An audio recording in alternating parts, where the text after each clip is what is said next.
in retirement. I'm Michelle Slate. Lighthouse Financial shines guiding light on retirement, investing, and insurance. Guiding you through the stormy seas of insurance, Lighthouse stands out as a beacon of hope, offering you wise counsel and biblically responsible investing. Lighthouse Financial. Call us today, 541-494-1034.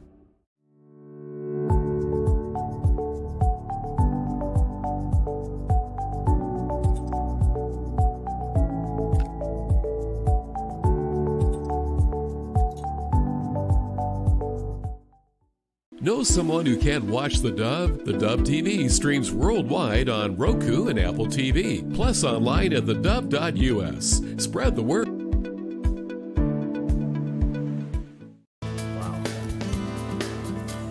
Well, good morning. Welcome to Mornings on the Dove. I'm Perry along with Jerry Bilton, and as we start our day here on the West Coast, it's been a rough morning on the East Coast. It started last night about 9 o'clock. As there was a mid-air collision over the Potomac River between a military helicopter and a civilian airliner approaching the Reagan National Airport. And we'll keep you updated on that, but no survivors, and they have gone from, into a recovery mode now. Yeah, right. From rescue to recovery. It's a very sad event. This is an amazing thing to see happen, and we'll keep you updated on that with that story coming up. In the meantime, it is still clear and cold, but I guess we have a change coming, huh? We do. The high pressure ridge that's been camped over the Pacific Northwest is moving on out and bringing in some moisture. Okay, good. Well, we need that as well. Thank you, Lord, for that. Anything special today? We only have one thing, and we have a big news day, so we have a lot of things to talk about. But there's only one thing, one special thing, and it is to eat. It is flaky and sometimes a little crispy on the outside, very soft on the inside. It is National Croissant Day. Yes.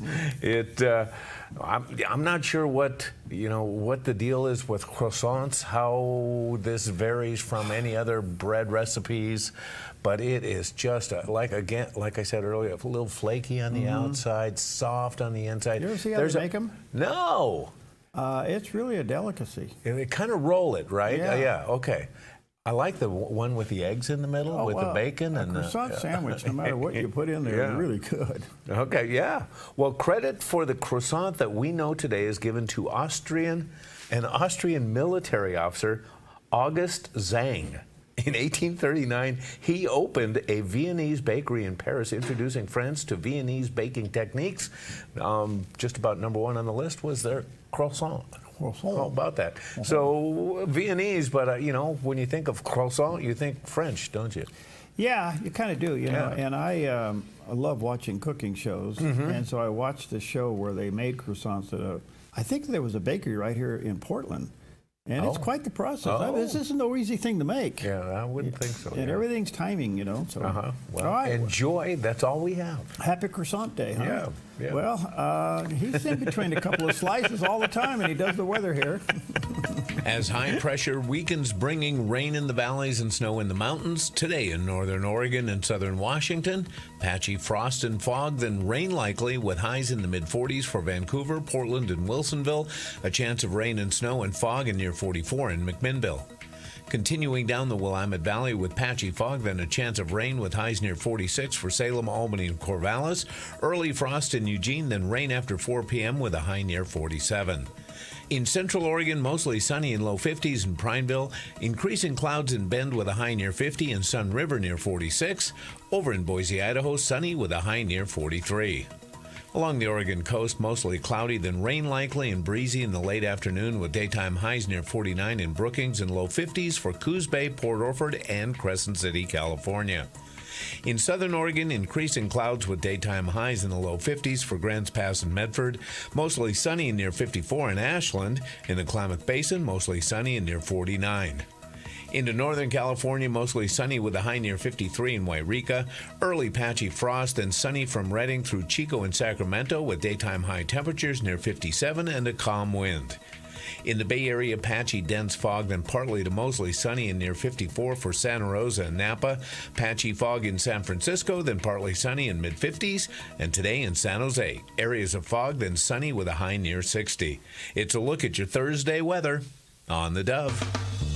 All right, beautiful shot of southern Oregon with the city lights going from north to south, and we'll see a change in the weather. We'll probably have some sunshine a little bit, and then incoming clouds, which we welcome. Yes, indeed. Well, time for some encouragement. We have Pastor Greg Laurie.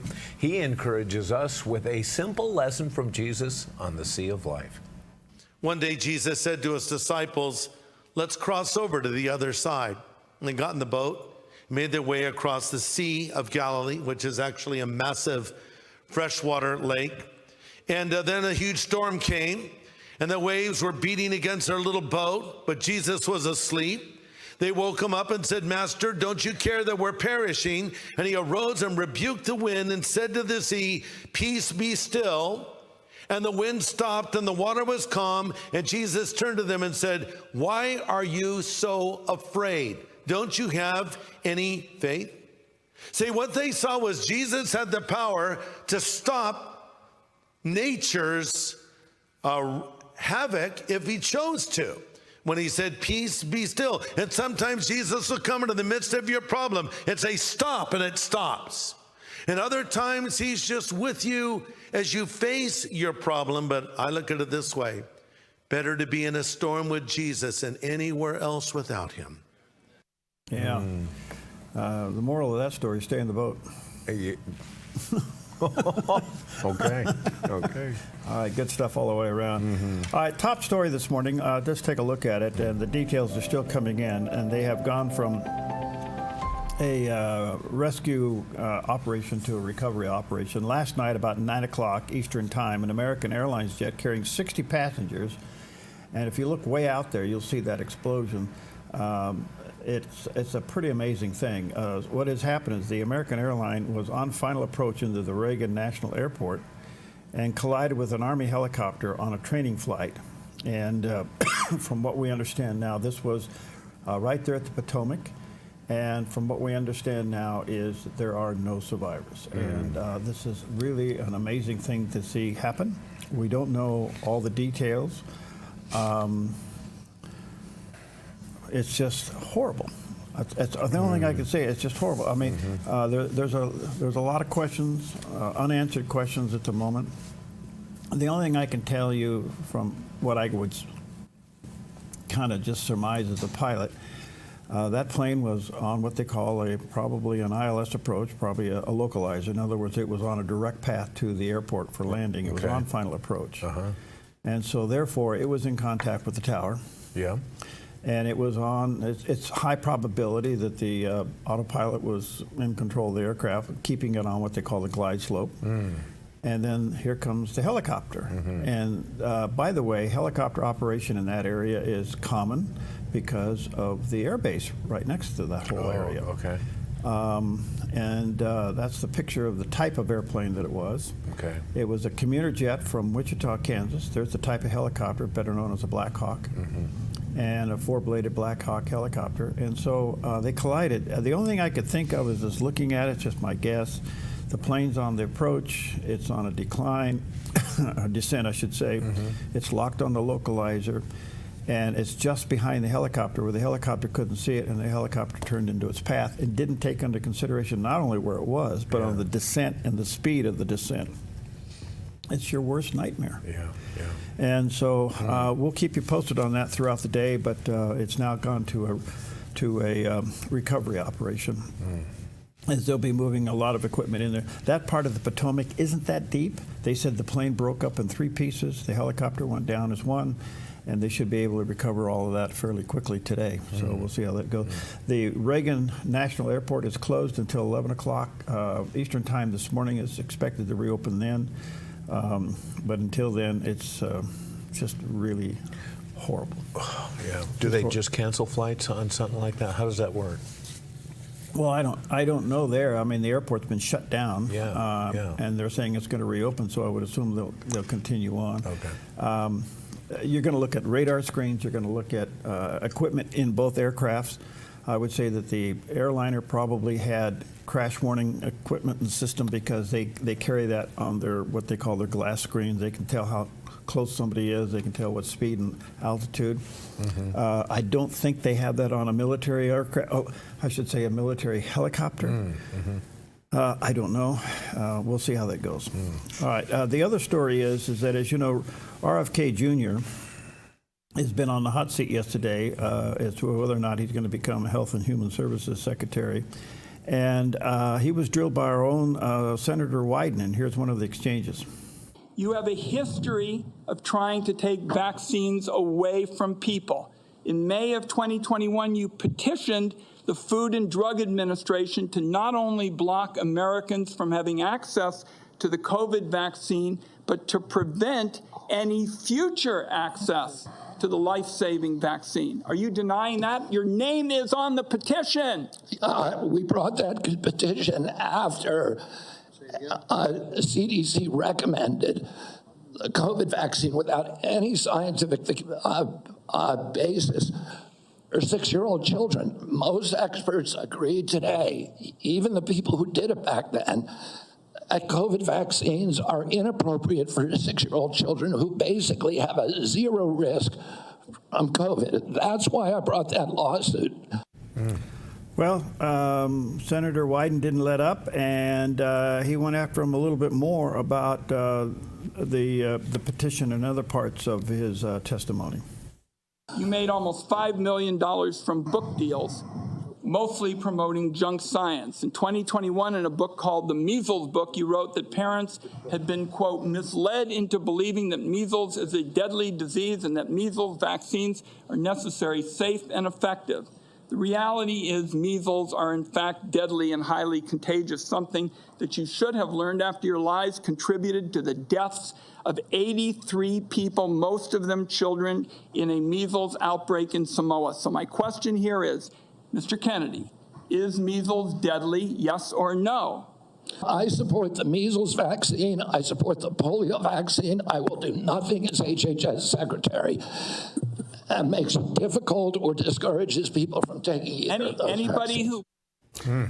All right, so they're going after him pretty hard. Oh boy! The problem is that they're taking these things out of context. I mean, the first one was a clear indication that the petition was post-vaccine after they discovered that it wasn't doing what it was supposed to do. Right. And so you can pick this thing apart, but it's pretty nasty. I don't know if he survives this. The only thing that encourages me about Robert Kennedy, by the way, Senator Wyden said something there that was another setup, junk science. Yeah. Robert Kennedy doesn't research junk science. Yeah. And so the only thing I can say is that this battle, he may not survive. I know, yeah. But on the other hand, there's a lot of people pulling for him. The biggest thing is that Big Pharma is really, really going after him with all guns.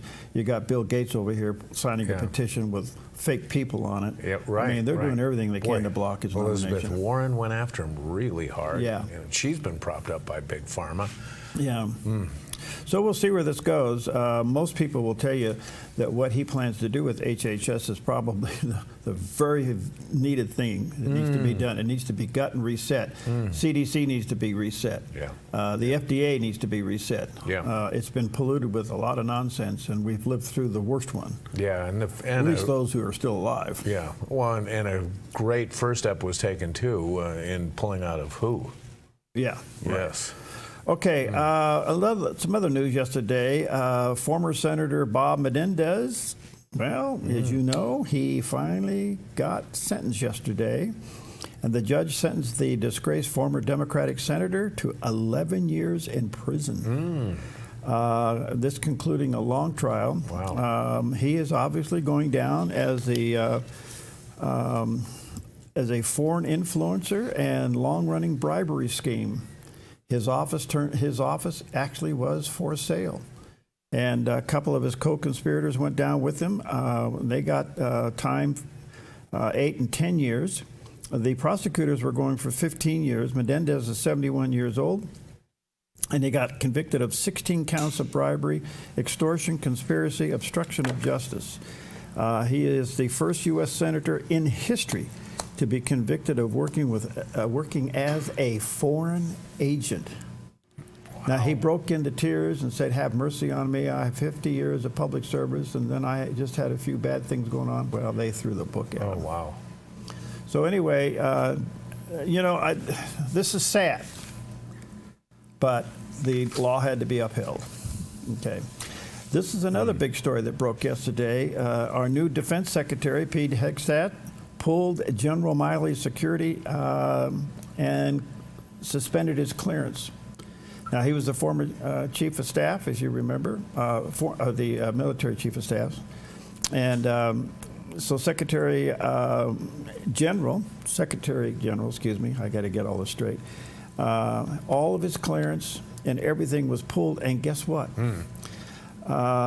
Pete Hegseth is also directing an acting Department of Defense Inspector General to conduct a review board to determine whether or not they should keep, that Miley should keep his rank as retired 4-star general or pull it. Can you imagine losing your stripes and losing your stars? They went after him. Yeah. Now, as you remember, he disappeared because supposedly he was sick, and he wasn't on the job for a while.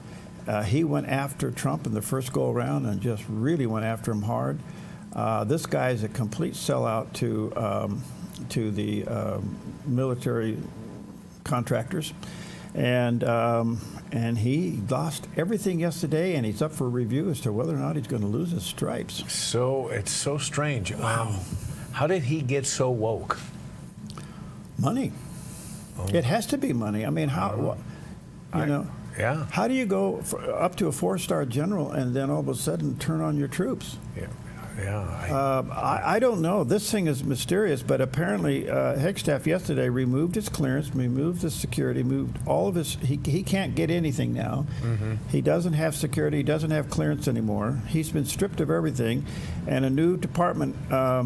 The Inspector General within the Defense Department is going to do an investigation how he conducted himself during his tenure as the Chief of Staff for President Biden, the Joint Chief of Staff. Excuse me, there's a word I was looking for. Forgive me on that. Joint Chief of Staff, military, and they're going to look into his conduct as to whether or not they ought to strip his.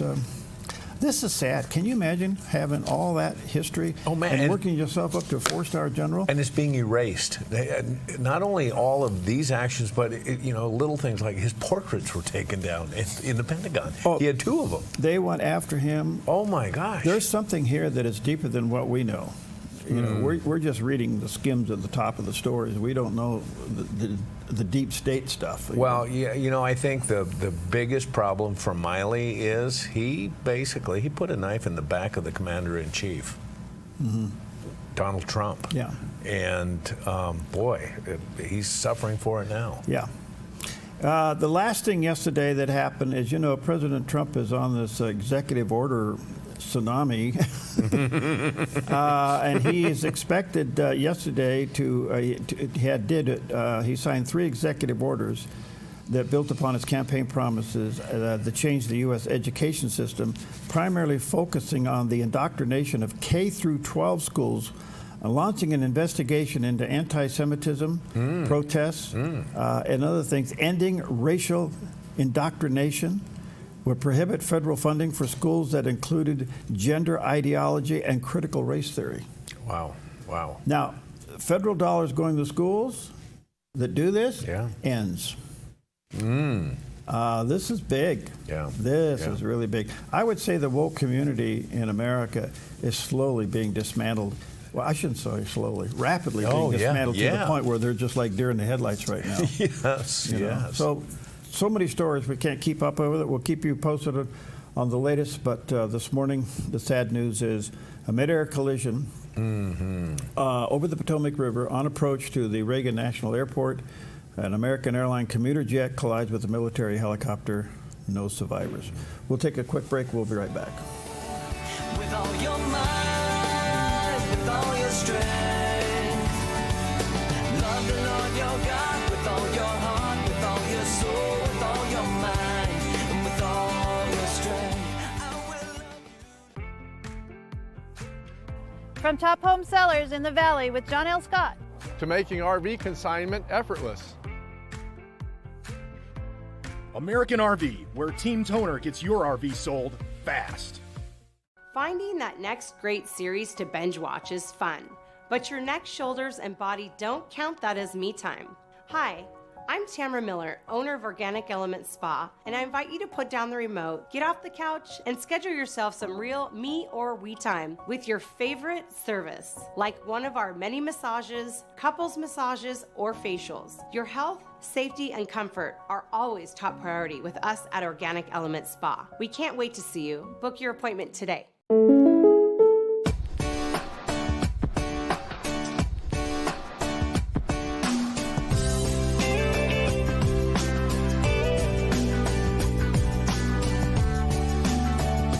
Combining your home and auto insurance could save you time and money. And who doesn't like that? When you want surprisingly great rates on auto, home, and life, call State Farm agent Rory Wold in Medford today. Like a good neighbor, State Farm is there. The Bible is unchanging and timeless, and its words are relevant for every generation. Join Dr. Jeremiah on the next Turning Point as he delivers the unchanging Word of God to an ever-changing world. With his sincere, straightforward teaching style, David Jeremiah provides a rich study of Scripture from which you can find spiritual strength, encouragement, and guidance for today's world. Join Dr. Jeremiah on the next Turning Point. Wednesdays and weekends on the Dove TV.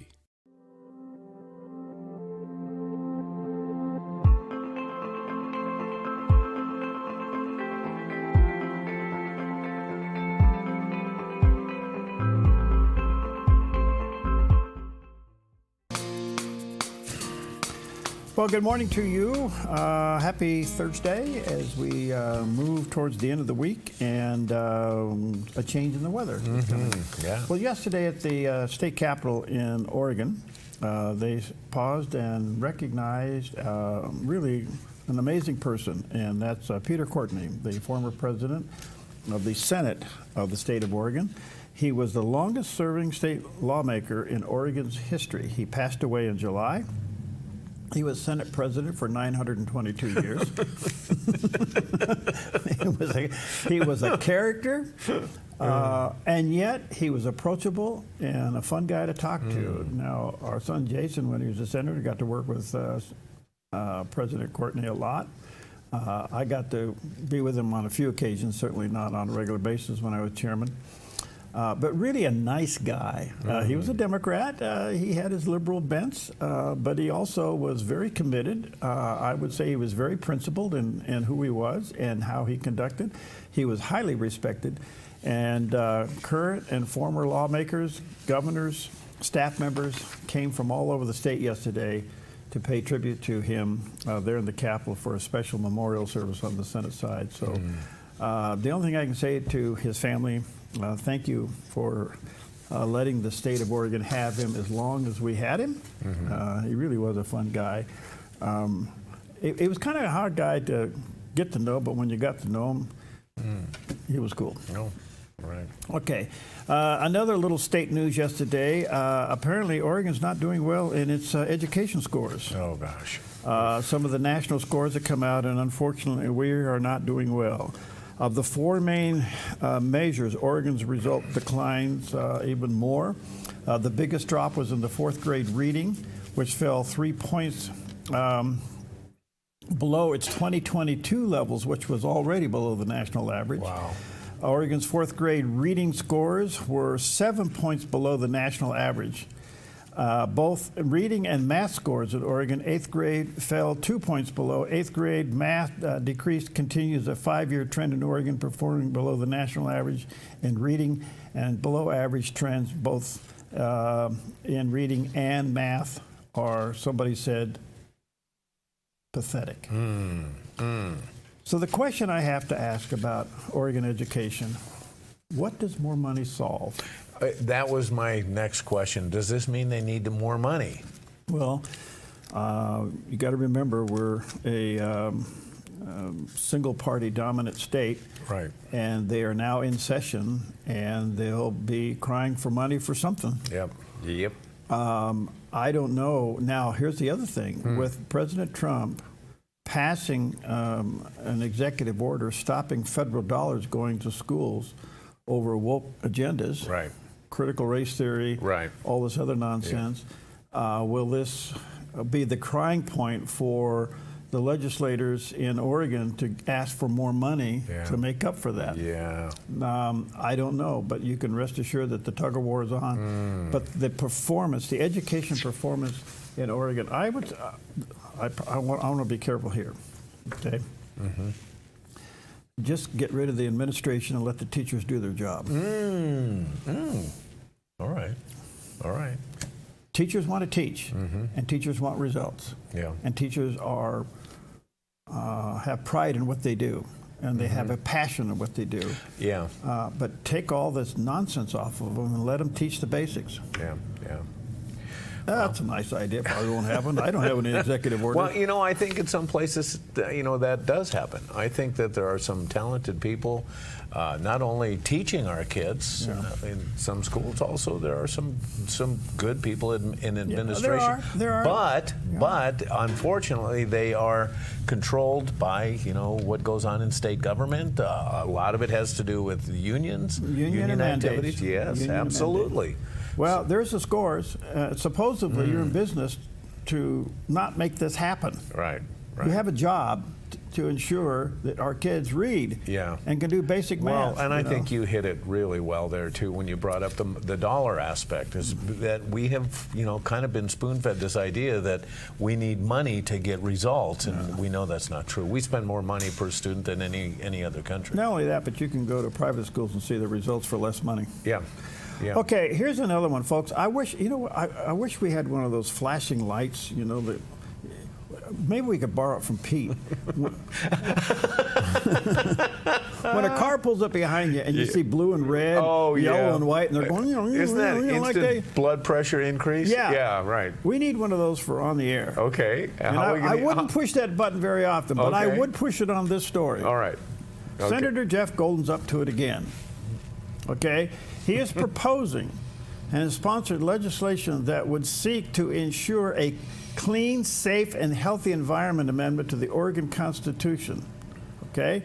He's calling it the Right to Healthy Environment Amendment, Resolution 28, that would put in the state constitution that we have the right for clean air and clean water and a clean environment.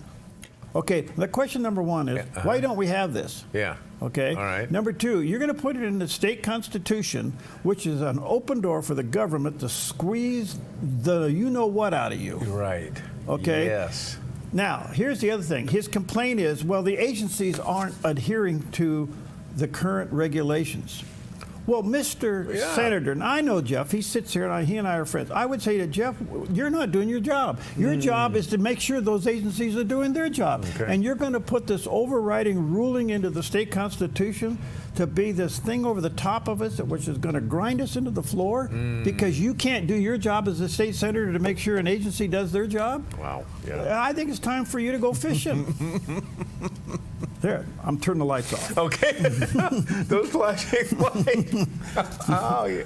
Well, let's take a look at the weather. Yeah, let's do it. Yeah, time for a little weather tease. Look at that. Yeah, look at that big band of moisture coming our way as the high pressure moves out, low pressure is sliding in, and we're going to start seeing it. We're going to see clouding, increased clouds through the afternoon, but we may see a chance of showers early tomorrow morning, like around 4 a.m. And tomorrow, 85% chance of showers. We're going to see a high only of about 48.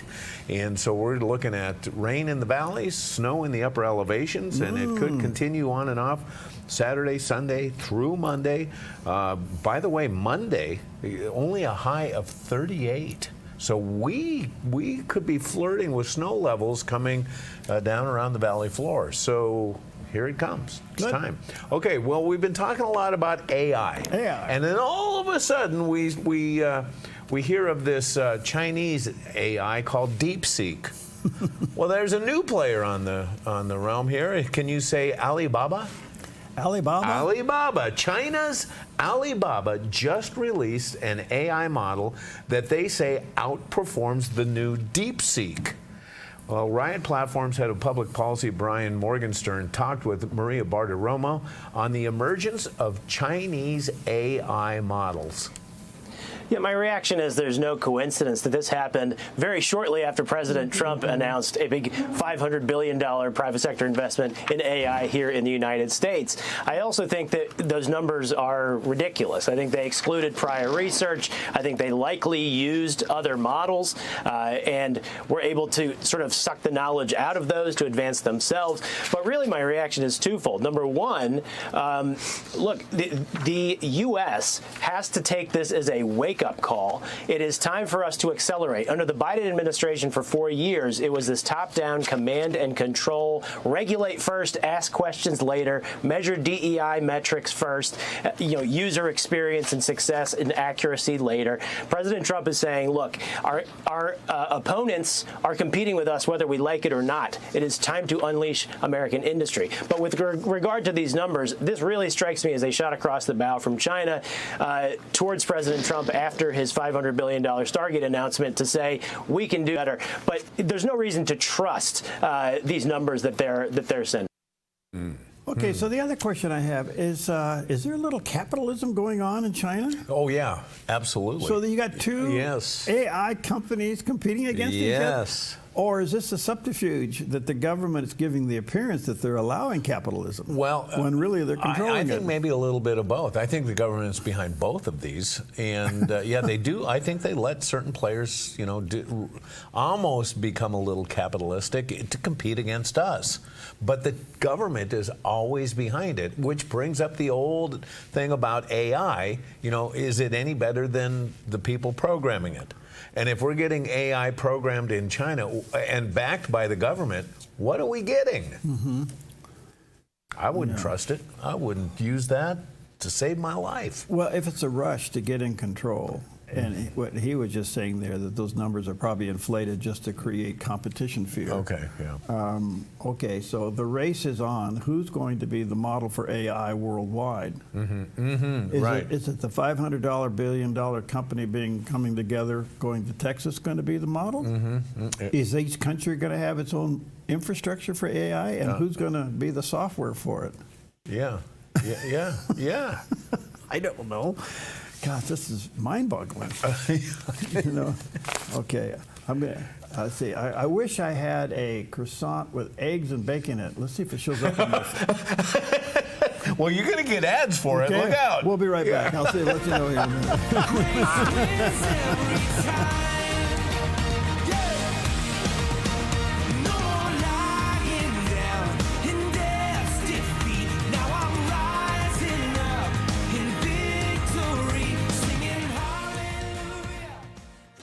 Hi, Dad, father and son jewelry. Looking for engagement rings? Ovals, round, pear shapes, and more. All a third off at Father and Son Jewelry. And let's not forget about our fellas. With Lashbrook, you can have it your way. From plain bands, precious or alternative, thick or thin, we can add stones, engravings, and inlays. Lashbrook can do it all. Father and Son Jewelry. Your family jeweler since 1958. Visit Father and Son Jewelry, 5 generations of family in Medford. You feel most alive where you feel most at home. And this is living. Bobcat, the company that changed the way the world works, is coming home with a quality compact tractor built to match your quality of life. This isn't work you have to do. It's work you get to do. So get it done in a tractor that's all you. See your dealer or visit bobcat.com. Disasters happen, and Oregon faces a range of disaster threats, including earthquakes, floods, and storms. You can prepare now by taking 3 important steps. Create a home inventory, make copies of important financial records, and contact your insurance company to make sure you have the right amounts and types of home insurance coverage. Be disaster ready by being insurance ready. Visit dfr.oregon.gov/prepare now to learn how. theDove.us, your place online to stay encouraged and informed. Enrich and grow your faith with reliable, inspiring content. Anywhere you are, you can stream the Dove TV's faith-based programming, listen to the Dove Radio, ask for prayer, get the Word for You Today devotional, plus download the Dove app. Go to theDove.us, a trustworthy Christian media platform that will change your life forever. Make it yours today. Okay, good morning to you. Half past the hour. Again, we are tracking all the happenings there in the Washington, D.C. area from an amazing mid-air collision last night about 9 o'clock Eastern Time where a military helicopter collided with a American Airlines commuter jet coming from Wichita, Kansas to Reagan National Airport. And the airplane is on final approach coming into the airport, and a military helicopter swerves and there was a mid-air collision. So there are no survivors. They have gone from rescue to recovery operation. And we'll keep you posted on that as the morning progresses. And meanwhile, a lot of news. Let's check in with CBN News Watch and get caught up. This is CBN News Watch. We begin this Thursday in our nation's capital with a developing story where hundreds of rescuers have been searching the frigid waters of the Potomac River for any survivors of that mid-air collision between an American Airlines jet carrying 60 passengers and 4 crew members and an Army helicopter. Images showed boats around a partly submerged wing and what appeared to be the mangled wreckage of the plane's fuselage. Helicopters flew overhead with powerful searchlights scanning the murky waters where the temperature was just above freezing. CBN's Wendy Griffith has our report. The search continues for survivors after a commercial airliner collided with an Army Black Hawk helicopter mid-air while approaching Reagan National Airport Wednesday night. A live stream from an EarthCam web camera capturing the moment of impact, a fireball lighting up the sky. Both aircraft then crashing into the Potomac River, making rescue efforts difficult. The water that we're operating in is about 8 feet deep. There is wind, there is pieces of ice out there, so it's just dangerous and hard to work in. Authorities say the jet was inbound from Wichita, Kansas, and making its final approach to Reagan with 60 passengers and 4 crew members on board. Officials say 3 Army soldiers were on the Black Hawk. They are working diligently in very dark and cold conditions, cold water, to execute this rescue operation. Ari Schulman was driving home when he looked up and saw the plane falling from the sky. It was illuminated bright yellow underneath, and there was a spray of sparks on the underside of the plane, and I knew something was wrong. Emergency personnel rushing to the scene. Overnight, officials scrambling boats and divers in the darkness, hoping to pull any possible survivors out of the frigid water. The investigation now underway as officials try to determine what happened.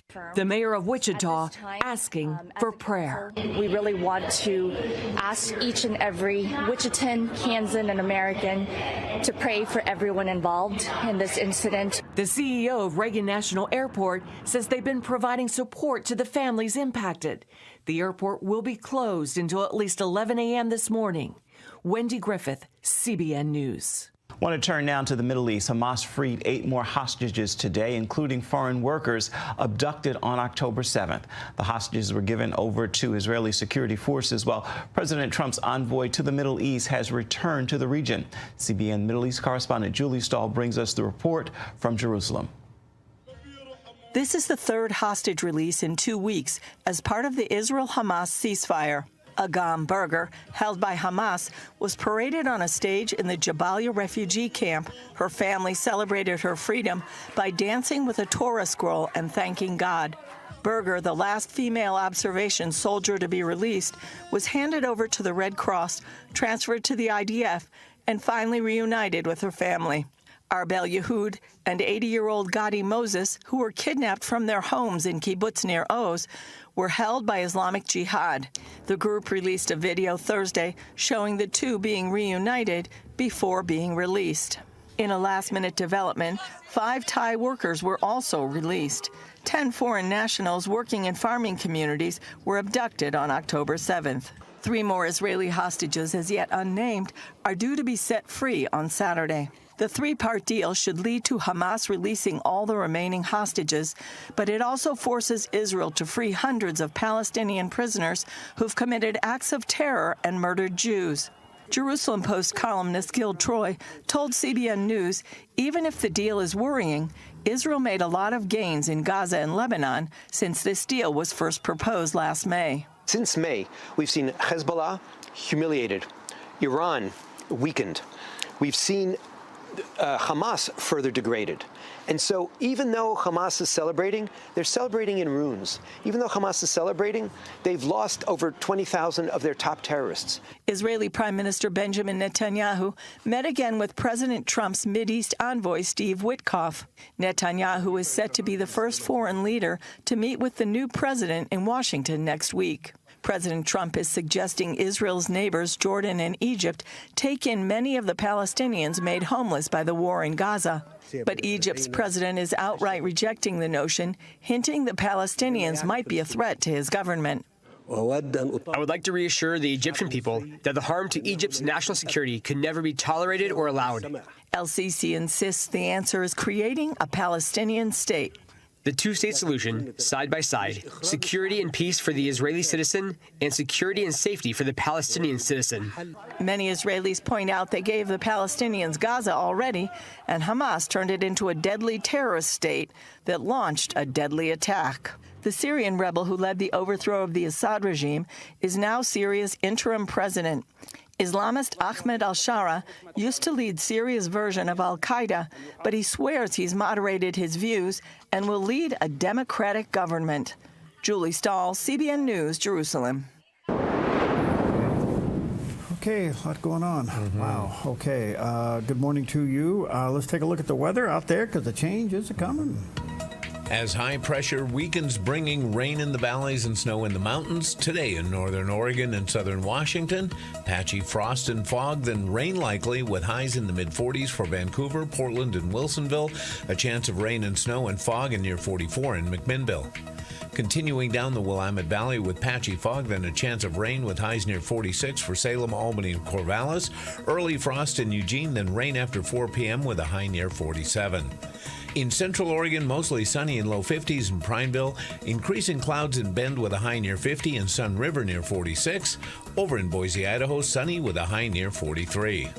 Along the Oregon coast, mostly cloudy, then rain likely and breezy in the late afternoon with daytime highs near 49 in Brookings and low 50s for Coos Bay, Port Orford, and Crescent City, California. In southern Oregon, increasing clouds with daytime highs in the low 50s for Grants Pass and Medford. Mostly sunny and near 54 in Ashland. In the Klamath Basin, mostly sunny and near 49. Into northern California, mostly sunny with a high near 53 in Wairika. Early patchy frost and sunny from Redding through Chico and Sacramento with daytime high temperatures near 57 and a calm wind. In the Bay Area, patchy dense fog, then partly to mostly sunny and near 54 for Santa Rosa and Napa. Patchy fog in San Francisco, then partly sunny in mid-50s. And today in San Jose, areas of fog, then sunny with a high near 60. It's a look at your Thursday weather on the Dove. Hi, good morning. Beautiful picture of the valley for a while. Yeah. We are welcoming some clouds and weather coming in. So there's the lights of the city this morning. Well, you know, yesterday was National Puzzle Day.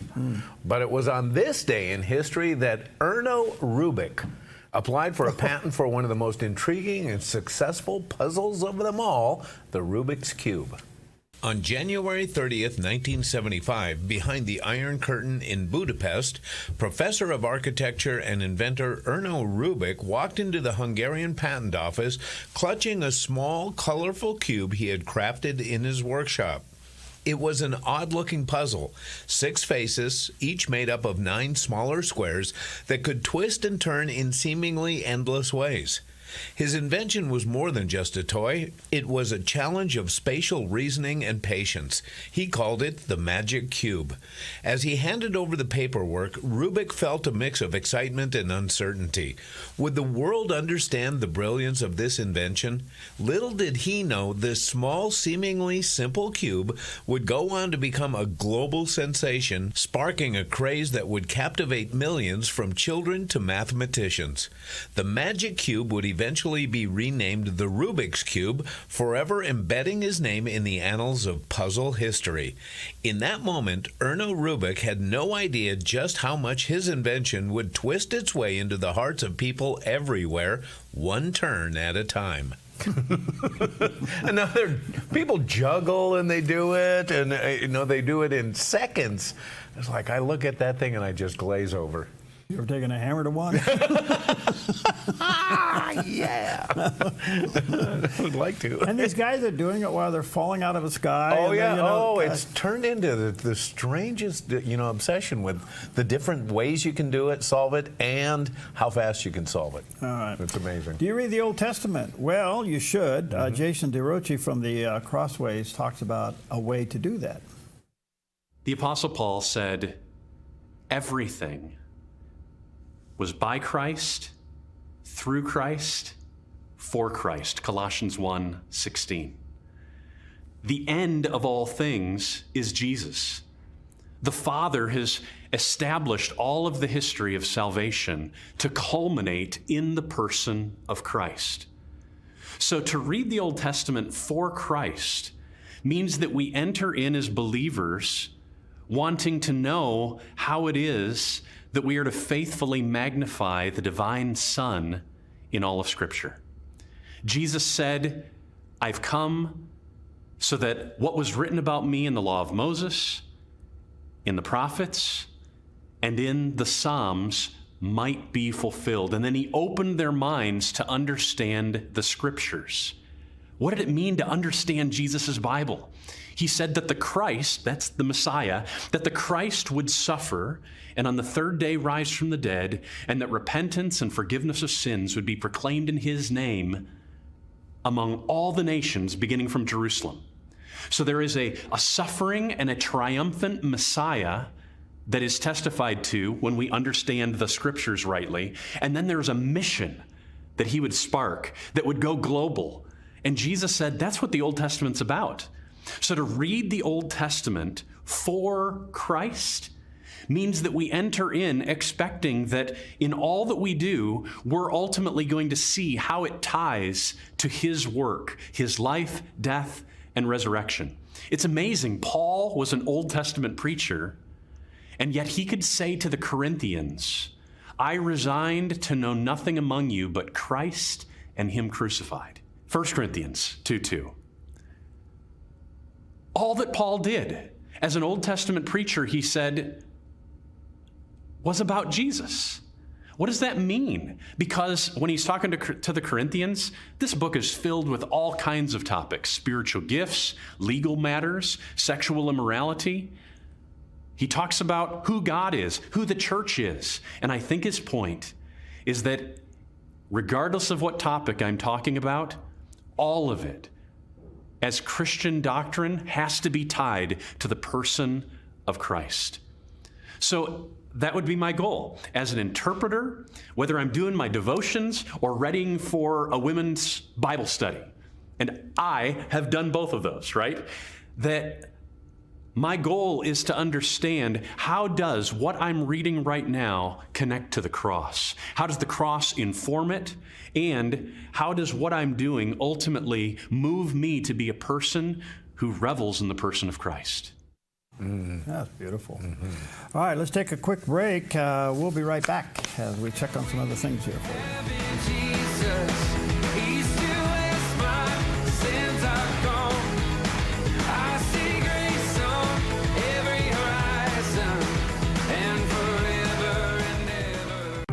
Looking for the perfect RV adventure? Team Toner's got you covered, from home to Homes on Wheels. Discover unbeatable deals only at American RV in Southern Oregon. Get ready for fun at Rogue Ski Shop Think Snow Sale. Boulder Gear clothing now 20% off. Goggles, adults starting at $29, kids starting at $26. All Scott gloves 20% off. If you ski or ride, it's time to slide into Rogue Ski Shop Medford. The Lennox iComfort S30 thermostat can sense changes in your environment. It even knows when you come and go. So now your home's most important system is also the smartest. Metal Masters can give you the smartest home comfort system available. It knows when you're away and adjusts when allergens and humidity get uncomfortable. Trust Metal Masters to provide perfect air for your family. Lennox. Air is life. Make it perfect. Are you looking to find loyal, reliable customers to grow your business? The Dove is a perfect place to start. The people you want are watching and listening to the Dove right now. Hello, I'm Nancy Worth, Vice President of Marketing and Sales here at the Dove. And I'm Perry Atkinson. You know, the Dove offers your business a loyal and faithful audience, a safe, positive TV, radio, and digital platform to be associated with. The Dove, reaching over 6 million consumers on a daily basis. Our faithful and reliable audience will appreciate and remember your partnership. Find new, loyal customers through the Dove audience today. Partner with the Dove and watch your business flourish. Sound good? Contact me, Nancy Worth. To see how your business would benefit from family-friendly, faith-based programming, call me today at 541-776-5368 or go to thedove.us or email me at nancy@thedove.us.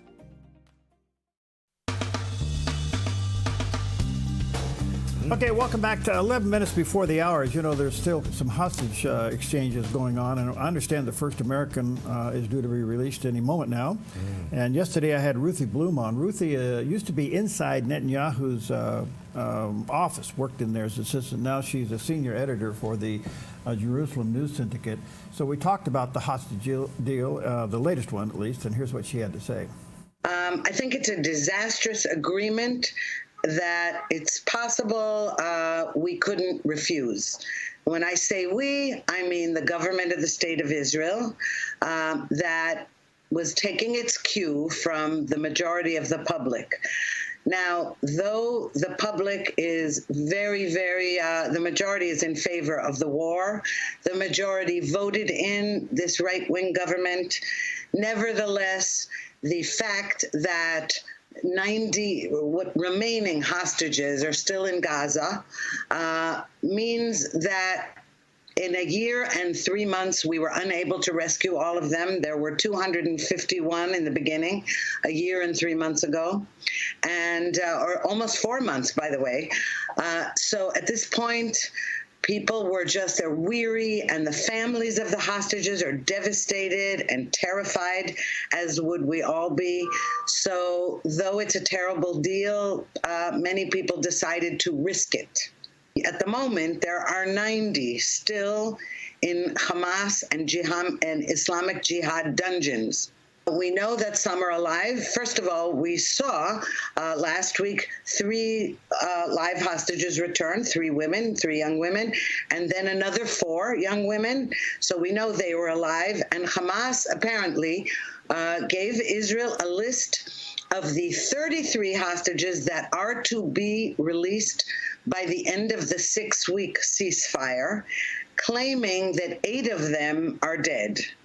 Now, we don't know which, because as part of Hamas's torture, it won't reveal who's alive and who's dead.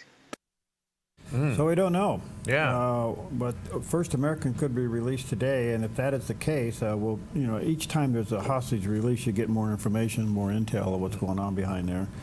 So we'll keep you posted on that, but it's tough. It really is tough. Hey, coming up, I'm honored to have back in the studio with us David Kapelian, the author and the manager of WorldNet Daily. He'll be with us live in the studio today. We have a lot to talk to him about. And in particular, the moral challenges facing America today, even after the election. Some of the things that we're battling, even though wokeism seemingly is getting ripped apart by EOs, is that enough? And will it set a precedence where it continues? Or is it just a 4-year reprieve? Who knows? We'll talk to him about that coming up a little bit later on. And then we'll get a update of some of the cases heading into the Supreme Court and what's happening there. So good stuff coming up. Hey, how's your balance? You know, okay, let's go back to croissants and eggs and bacon. Well, they say that if we work on it, we can maintain our balance or maybe even improve it. Keep walking. Keep walking. And it is really, really important. Okay, so how about getting on a high wire? No way. How about even worse than that, a slack line? A piece of rope that's just, I remember the first time I saw a slack line walker, Pam and I were in Greenwich Village, and this guy was a street performer, and I looked, I thought, there's no way you're going to walk on that. Well, not only did he walk on it, he did all kinds of tricks and juggled and all kinds. Well, now they're taking it to new heights, and it was literally at a new height for a new world record. Check this out. A pair of German daredevils took a walk across a slack line suspended between two hot air balloons and earned a world record for their strolls.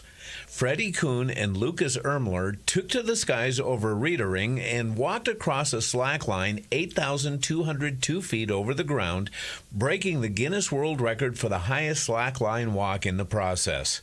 They broke the previous record of 6,236 feet, which was set in 2021. Ermler, who took the first walk, said, "The main attempt of breaking the world record was pretty difficult for me. The pressure was really high, it was a great relief of pressure, and it was a glorious moment." Kuhn then followed in his friend's high-altitude footsteps. After watching his friend fall twice on his first attempt, he said, "Watching Lucas struggle on the slackline was also very intimidating for me." He added, "Not only did the balloons spin the entire time, they also went up and down. At one point, we were walking kind of downhill, the next minute uphill. The tension of the line was going up and down." Kuhn celebrated the successful record attempt by parachuting off the slackline. Well, that was great footage. Look at my hands are sweating. Oh, man. You gotta be kidding me. That is something. That is really something. Oh, and you know, man. It's cold up there, too. Man, oh, man. Man, I mean, everything's moving. Everything's moving, yeah. The balloons are going up and down. I don't even know if I want to. Yeah, I don't even know if I want to get in the balloon. Well, see. Yeah. My gosh. And then he jumps off. And then he jumps off of it. And at first, you know, as you look at him go, you think, oh no, he just fell without a safety harness. Oh, I saw the other guy fall with a safety harness, and he crawls back up. So he has to go back and start over? Yes. Okay. Yep. So he had to walk it uninterrupted, but he finally did it. But he did it, and then his partner did it, and so they got through it. But you know, since you know, you can go on YouTube and watch stuff like this, I think stunts like this are getting like elevated in danger. You know. Well, it's like, yeah, everybody's trying to outdo themselves. Exactly. They want their 15 minutes of fame, and they're going to get it on YouTube. Yeah, well. Who thunk such a thing? I don't know. I mean, I had cold feet when the guy walked between the Twin Towers. Oh, that was amazing. And he snuck up there and set it all up. And that was when there was, you know, that was before 9/11, obviously. Right, that's a great story. And no security. Right. And he gets people up on both sides of the tower to stretch the line. Yeah, I don't they know how shoot they did it across. They shot the line across. The pre-line across. Right, with fishing line, and then pulled the cable across. Wow. Ugh. Nahum chapter 1, verse 7, the Lord is good, a stronghold in the day of trouble. He knows those who take refuge in him. The question is, do you take refuge in him or in your own brain and in your own ability? Beautiful sunrise this morning, changing to some clouds and rain by tomorrow. Yahoo! We'll be right back.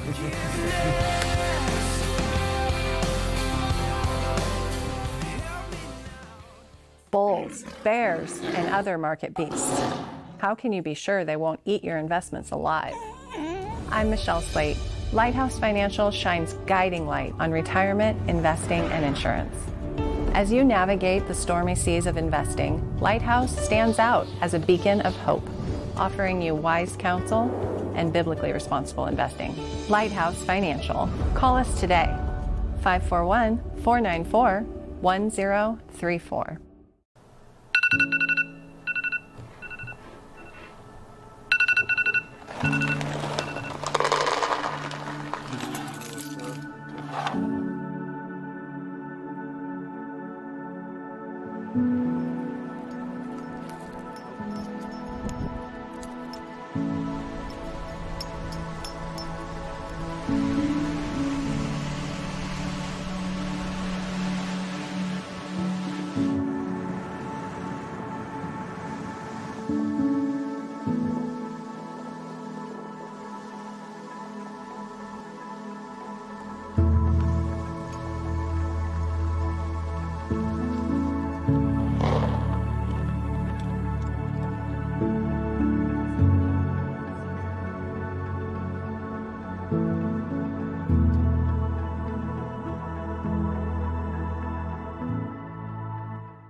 On the John Akerberg Show, how can you be sure that you'll spend eternity with God. Today we're going to talk about a topic that goes with that, and we're talking about the gift that you can't do without. Everybody likes gifts, right? You like a gift.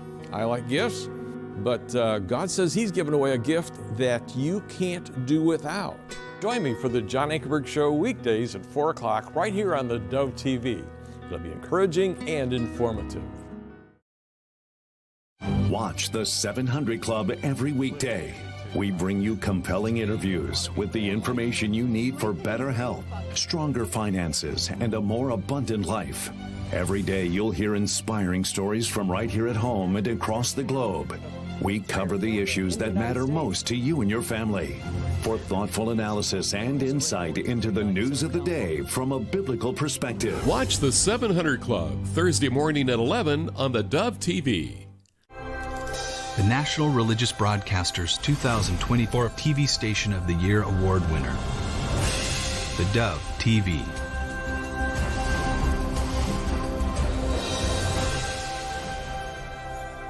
Focus Today, an hour you need to strengthen your faith and stay informed.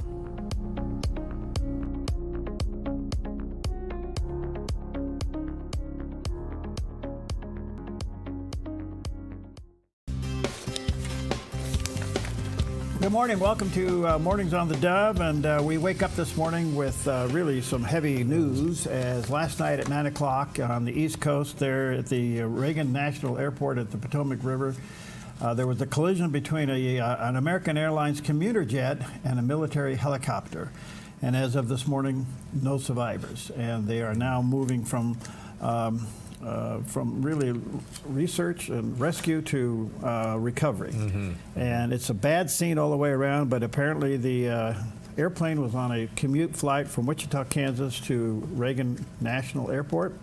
It was on final approach, what we would call the glide slope coming in.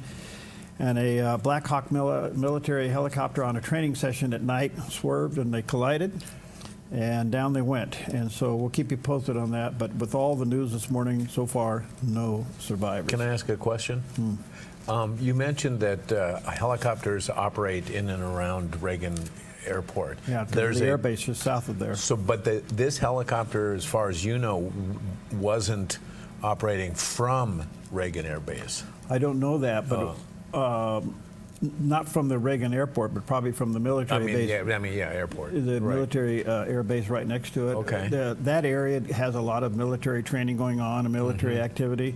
The coordination between the military airport and the civilian airport towers, I would imagine that is going to be a factor in all of this. Okay. Who was watching who was talking to who. Right.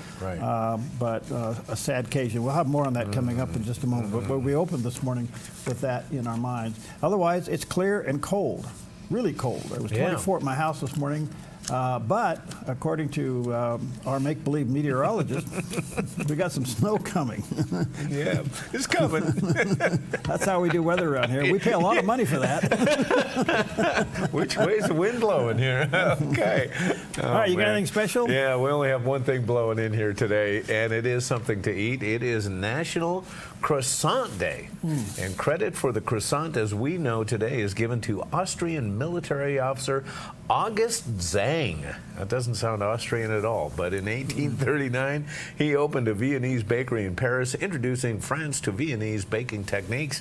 Included was the croissant, and now that you know it's actually Viennese and not French, we won't say croissant, we'll say croissant. Okay. You ever seen one being made? No. You know what? I think I've seen the ones from Pillsbury. No, those come out of a can. Yeah, I know they do. No. You got to go to the bakery, see them roll out the dough. Okay. The layer, and the way they do it, it's amazing. Yeah. I like cooking shows. Yeah. So I watched them being made and intrigued by it. Yeah. So well, every croissant we're looking at in here, I would eat. Every single. They're all a lot of breakfast sandwiches there, but yeah, croissants are really great as a tool to put things in between. Oh yeah. Croissant sandwiches. Absolutely. All right. Well, here's a guy we put a lot between. He does the weather here. As high pressure weakens, bringing rain in the valleys and snow in the mountains. Today in northern Oregon and southern Washington, patchy frost and fog, then rain likely with highs in the mid-40s for Vancouver, Portland, and Wilsonville. A chance of rain and snow and fog in near 44 in McMinnville. Continuing down the Willamette Valley with patchy fog, then a chance of rain with highs near 46 for Salem, Albany, and Corvallis. Early frost in Eugene, then rain after 4 p.m. with a high near 47. In central Oregon, mostly sunny in low 50s in Prineville. Increasing clouds in Bend with a high near 50 and Sun River near 46. Over in Boise, Idaho, sunny with a high near 43. Along the Oregon coast, mostly cloudy, then rain likely and breezy in the late afternoon with daytime highs near 49 in Brookings and low 50s for Coos Bay, Port Orford, and Crescent City, California. In southern Oregon, increasing clouds with daytime highs in the low 50s for Grants Pass and Medford. Mostly sunny and near 54 in Ashland. In the Klamath Basin, mostly sunny and near 49. Into northern California, mostly sunny with a high near 53 in Wairika. Early patchy frost, then sunny from Redding through Chico and Sacramento with daytime high temperatures near 57 and a calm wind. In the Bay Area, patchy dense fog, then partly to mostly sunny and near 54 for Santa Rosa and Napa. Patchy fog in San Francisco, then partly sunny in mid-50s. And today in San Jose, areas of fog, then sunny with a high near 60. It's a look at your Thursday weather on the Dove. Yep. All right, there's a picture of the sunrise this morning. Pretty nice out there, and we're going to enjoy that for a while, but we are welcoming some clouds later today. We need this rain. We'll show you on a satellite image a little bit later on. There's actually a significant weather system coming through. All right. Yeah, well, let me ask you something. Do you ever have problems in your life that actually wake you up in the middle of the night? Huh? 4 times last night. Yes, I'm with you. I am with you. You know what? This is no joke. It was 1, it was 2:30, it was 3, and it was at 4:54. Oh, okay. Oh. Gosh. Oh, well. You know, I should move the clock away from my bed. Yeah. Well, do you, you know, the worst part is like when you wake up in the middle of the night and you don't know why you woke up, and then those wheels start cranking, and then you find a problem to start dwelling on. What's that all about? I don't know. Well, Pastor Greg Laurie is here, and he encourages us that God is bigger than our problems. So when you're filled with anxiety and fear and worry because of a problem you're facing, consider this: God is bigger than your problem. And if you have a big God, you have a relatively small problem. And if you have a big problem, do you realize how big your God actually is? That is why in the Lord's Prayer, Jesus taught us to pray, "Our Father who art in heaven, hallowed be your name. Your kingdom come, your will be done on earth as it is in heaven." And then ultimately we get to the request, "Give us this day our daily bread." But effectively Christ is saying, when you pray, just contemplate the awesomeness and the greatness of God before you start firing off your petitions. It's okay to ask God for things. You should. It's okay to call out to the Lord for help, but remind yourself of the power, majesty, and greatness of God, and it puts your problems in perspective. Have you ever wondered why, when you leave church, a lot of times you feel better than when you came in? The reason is because of amazing preaching by other pastors here at Harvest. No, I think the preaching plays into it, but I don't think it's any person. I think, what is it all about? I come in and what do I spend a good part of my time doing? Magnifying God. Magnifying God.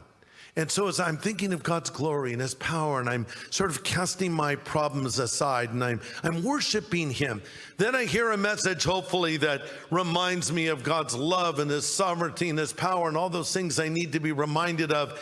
And I leave, and now I have the same problems leaving that I had coming in, but all of a sudden I don't see them in the same way. It's all about perspective, isn't it? And so he's your king who's in control of your life. Amen. All right. Hi, in your church, do you feel good when you're leading worship? Some maybe not so much. Oh, yeah. Pam down there, Yeah. All right, good morning to you. Let's take a look at some of the top stories. Of course, the big one is what's happening in Washington, D.C. there on the Potomac River as the Now, effort is going to rescue, rescue operations and recovery operations. Those on the screen right now, you'll see the two aircrafts. Boom. That is the helicopter and the American Airlines jet that collided last night about 9 o'clock Eastern Time. The American Airlines commuter jet was en route from Wichita, Kansas to Ronald Reagan National Airport. And the military helicopter apparently was on a nighttime training mission. There is a lot of military activity in and around that national airport. Well, the worst happened. They collided. No survivors. 60 on board, 64 on board on the airplane, which was 60 passengers, 4 crew, and about 4 people on the helicopter. So we'll keep you posted on that. A lot of questions. How this happened? Why did it happen? Who was in communication with who? It appears to me, just generally looking at this, the airplane probably was on a normal, what we would call maybe an ILS approach or a just approach to the airport. It was on a descent into final approach. Okay. And out of nowhere, here comes this military helicopter. So we'll learn more about this today, but the sad reality is there are no survivors. Well, yesterday, Robert Kennedy Jr. Was on the hot seat there, getting, drilled by everybody about becoming the next HHS secretary. And our own Senator Ron Wyden drilled him on a couple of things, and here's a little bit of the exchange. You have a history of trying to take vaccines away from people. In May of 2021, you petitioned the Food and Drug Administration to not only block Americans from having access to the COVID vaccine, but to prevent any future access to the life-saving vaccine. Are you denying that? Your name is on the petition. We brought that petition after CDC recommended the COVID vaccine without any scientific basis for 6-year-old children. Most experts agree today, even the people who did it back then, that COVID vaccines are inappropriate for 6-year-old children who basically have a 0 risk from COVID. That's why I brought that lawsuit. Okay, so he was putting it in a time perspective, and I think that's one of the things you got to look at here, because when these hearings are going on, those who oppose them are just going to, take things out of context and drill them for it. Yeah. Here's another exchange about vaccines. You made almost $5 million from book deals, mostly promoting junk science. In 2021, in a book called The Measles Book, you wrote that parents had been, quote, misled into believing that measles is a deadly disease and that measles vaccines are necessary, safe, and effective. The reality is measles are in fact deadly and highly contagious, something that you should have learned after your lies contributed to the deaths of 83 people, most of them children, in a measles outbreak in Samoa. So my question here is, Mr. Kennedy, is measles deadly, yes or no?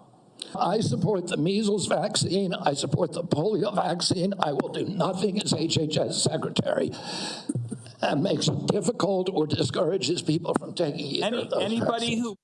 who Okay, think about this now. He's being drilled. Yep. A lot of things being taken out of context. The biggest thing is obviously large pharma is against him. Yes. But keep in mind, our own 2 U.S. senators, Ron Wyden and Jeff Merkley, voted against the Lincoln Riley Act. Exactly. Yes. And you got to ask yourself, what measure of conscience do you have drilling a person like this who wants to clean up our food chain when you're voting against people to stop illegal aliens from killing people, and you think that's okay? Yeah. The dichotomy of this is absolutely You know crazy. what I'd like to see? Yeah, what? I'd like to see when these senators are questioning, RFK Jr., I would like to see a little posting right next to them as to contributions from Big Pharma for each of them. I would love to see it, because you know where their interests are. When I become president for the day, I'm going to give you that job. Okay? Thank you. Okay. I want something to do. Another top story yesterday. This is looking back in order to look ahead, but they finally sentenced former Senator Bob Menendez yesterday. This was a big deal. He was in public service most of his life, but he's the first U.S. senator to get convicted. And he was sentenced to 11 years in prison for his work actually becoming a foreign agent. Wow. Wow. Not only in money laundering and bribery and foreign influence. Basically, his senatorial office was for sale. He broke down in tears, asked for mercy. The prosecutors wanted 15 years. The judge gave him 11, and 2 of his other co-defendants, so to speak, also got 8 and 10 years. But they found money in his pockets. They found gold bars hidden under his bed. Gold bars and bullion. And some of the gold bars had serial numbers on it and had been stolen. Stolen! Yeah, Yes, they were stolen. There was so much evidence against his corruption, but at the age of 71, he's going to spend the next 11 years in prison. I don't know what happened to his wife. I'm glad you brought that up, because I want to ask you, because at one point he was throwing her under the bus. He was throwing her under the Yeah. bus, and she was involved, but I think she was given a pardon only because she's fighting cancer. Oh. I think. I don't know. But look, he's the guy. Yeah. And he's Boy, the yeah. first U.S. senator to go down like this, and so away he goes. The other big story is the new Defense Secretary, Pete Hegseth, pulls General Miley's security detail and suspended all of his clearance.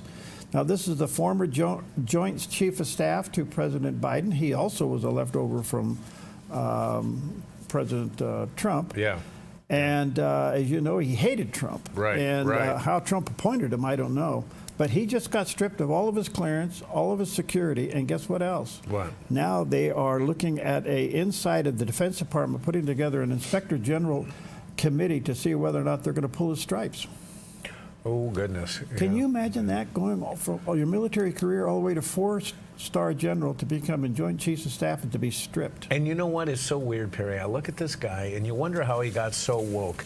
You know, you can't judge a book by its cover, but if you were going to cast 4-star general in a movie, this guy looks right out of Central Casting. He looks like the real deal. Yeah. And then everything that he believes in, obviously, is so opposite to what you would expect, especially on the woke agenda. I don't get it. I don't either. Something slipped. You remember he went AWOL for about, was about it 10 him? days. Was it him or was it the defense secretary? Oh, excuse me. Yeah. I'm sorry. I got the two mixed up. You're right. Well, they're both in the same boat, you know? Yeah, yeah. it's easy to get them mixed up. Well, one was covering the other. Yeah, exactly. Okay. All right. Well, anyway, we'll see where it goes. But right now, by the way, so has Mike Pompeo been stripped of everything. Now, what's that all about? I have no idea. I don't get that. I don't do either. I don't know what that's up. All right. In the meantime, one of the executive orders coming out of the White House yesterday is going after the education. We're going to have a state education report coming up here in a minute.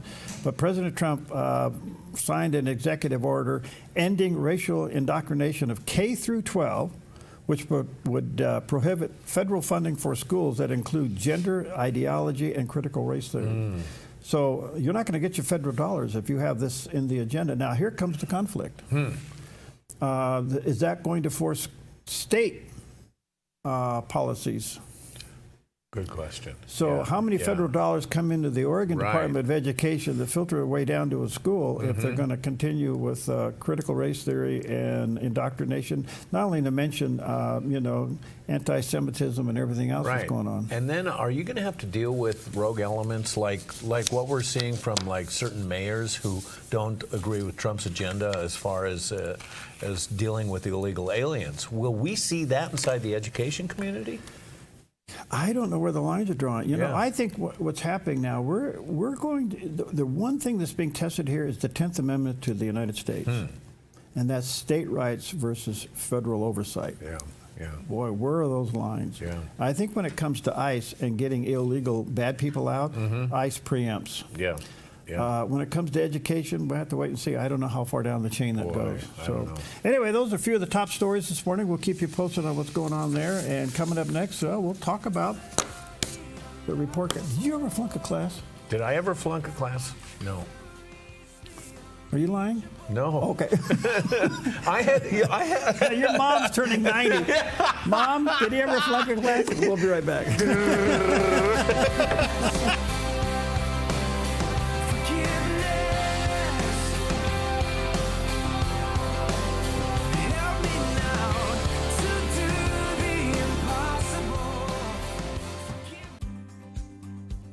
Stewardship begins with the knowledge that nothing belongs to us, but everything belongs to the Lord. This helps us to run a business not in the fear of lack, but in the assurance of His care and provision.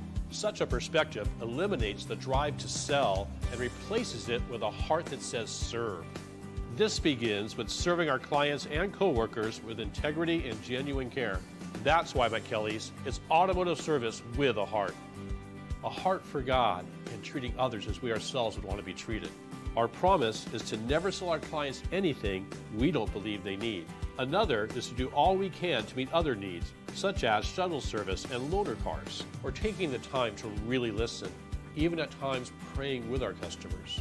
Sometimes this means sacrifice, going above and beyond, but that's why I work for Kelly's Automotive Service, honoring God while serving people with honesty and integrity. Come fall in love with Northridge Senior Living, where contemporary sunlit interiors meet old world elegance. Walk through our lovely hallways and enjoy the fun staff-led activities. Forge lasting friendships with other residents and our exceptional caregivers. Dine in style. Gather near the fireplace under breathtaking chandeliers. Our reasonably priced apartments are spacious with private balconies. Northridge is Christian-owned and operated, pet-friendly, and only 2 blocks from Asante Rogue Regional Medical Center. On-site 24/7 in-home care is available. We also offer senior adult daycare where your loved one can spend the day with us and the evenings with you. Northridge Senior Living, your home. Welcome back. 20 minutes now past the hour on this Thursday morning. We like to sneak ahead and call it Friday Eve. Well, yesterday there was an amazing celebration in our own state capitol on the Senate side as they had a memorial for the longest serving state lawmaker in Oregon history, Senator Peter Courtney. And so former legislators and staff, current governors, past and present, came to pay tribute to this remarkable man. He was a Democrat. He was president of the Senate for years and I don't know how many years. Jason could tell you. When Jason was in the Senate, he worked with Peter Courtney. I got to be with him on several occasions as chairman. He was kind of like an old codger that had a nice side. You just had to find it. No, but he was. And, he really did. And you know what? The interesting thing to me about President Courtney was he was reasonable. He was you could talk to him, you could have discussion with him.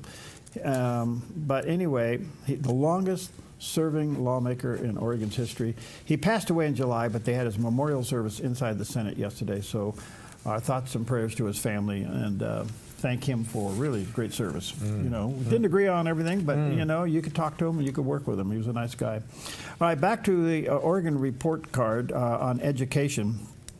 Some of the national scores came out yesterday with the Pacific Northwest largely following suit of a decline. Both Oregon and Washington scores fell on 3 out of the 4 test areas have fallen even further down. The 4 main measures of the Oregon, or actually all education, primarily the 2 biggies was math and reading. And the biggest was the 4th grade reading, which fell 3 points below 2022. Oh, wow. It was already below the national average in 2022, went 3 points below that. The 4th grade reading scores were 7 points below the national average. Okay, and then when it comes to math, same kind of dismal reports, anywhere from 3 to 8 points down. Now, you got to ask the question, what's more money going to do to fix this problem? Exactly, yes. And is anybody really looking at what is going on and why this is happening? Well, it could be that the basics are being replaced with wokeism. Wokeism, yeah. And if wokeism is going to be defunded, so to speak, by the federal government, will it work its way into the state education system? I don't know. I would say most education systems are top-heavy. You got way too many people at the upper echelon within administration. Does the money ever make it to the classroom? Oh, yeah. Okay. Yeah. This isn't good, folks. There's nothing here to be proud about, and the only thing I can think of is what is the solution? I think I know what it is, but they won't listen to me. It's really simple. You have voucher system. Yeah, so we have more school choice. Tax credit voucher system will solve education, just like that. Democrats are really against school choice for some reason. I don't get it, but we're getting more and more of it. We see a lot more homeschooling going on, a lot of charter schools opening. But your and tax growing. dollars should follow your child. Yeah.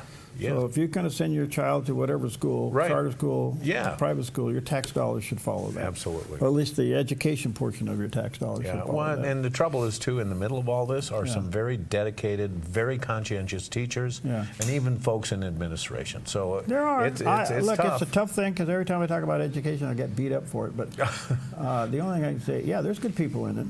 But it's not working. Right. It's not working. Well, okay. Yeah. So here's another story. I want to borrow Pete's Christmas tree on top of his truck. Yeah, that His son is a law enforcement officer. The Christmas tree refers to all the lights. Yeah, the thing that makes your blood pressure go up, when you see it in your rear view mirror? The red and the blue and the right. Okay. Well, I should have one of those here in the studio, so when every once in a while one of these stories come up, we just flip that switch. Well, this is one of them. Senator Jeff Golden wants to amend the state constitution that we have a right to healthy environment amendment. Okay? Now, folks, you know what his logic is here? What? The agencies that should be upholding the current law aren't doing it, so we have to amend the state constitution to do it. Now, I know Senator Golden. He and I have done radio shows together. He's an interesting guy. Okay. We're friends, but we're frenemies. We're We're frenemies. Yes, okay. So the only thing I can say about this is crazy. I would tell Senator Golden, it's real simple. Why aren't you doing your job to make sure the agency is upholding the current law? If you're going to amend the state constitution with something like this, that is the state coming over the top of us with a massive control. And the only thing this, by the way, has to go to the voters. And I hope we wake up and vote this one down. It's going to be called Resolution 28. The name of it's going to be called The Right to Healthy Environment.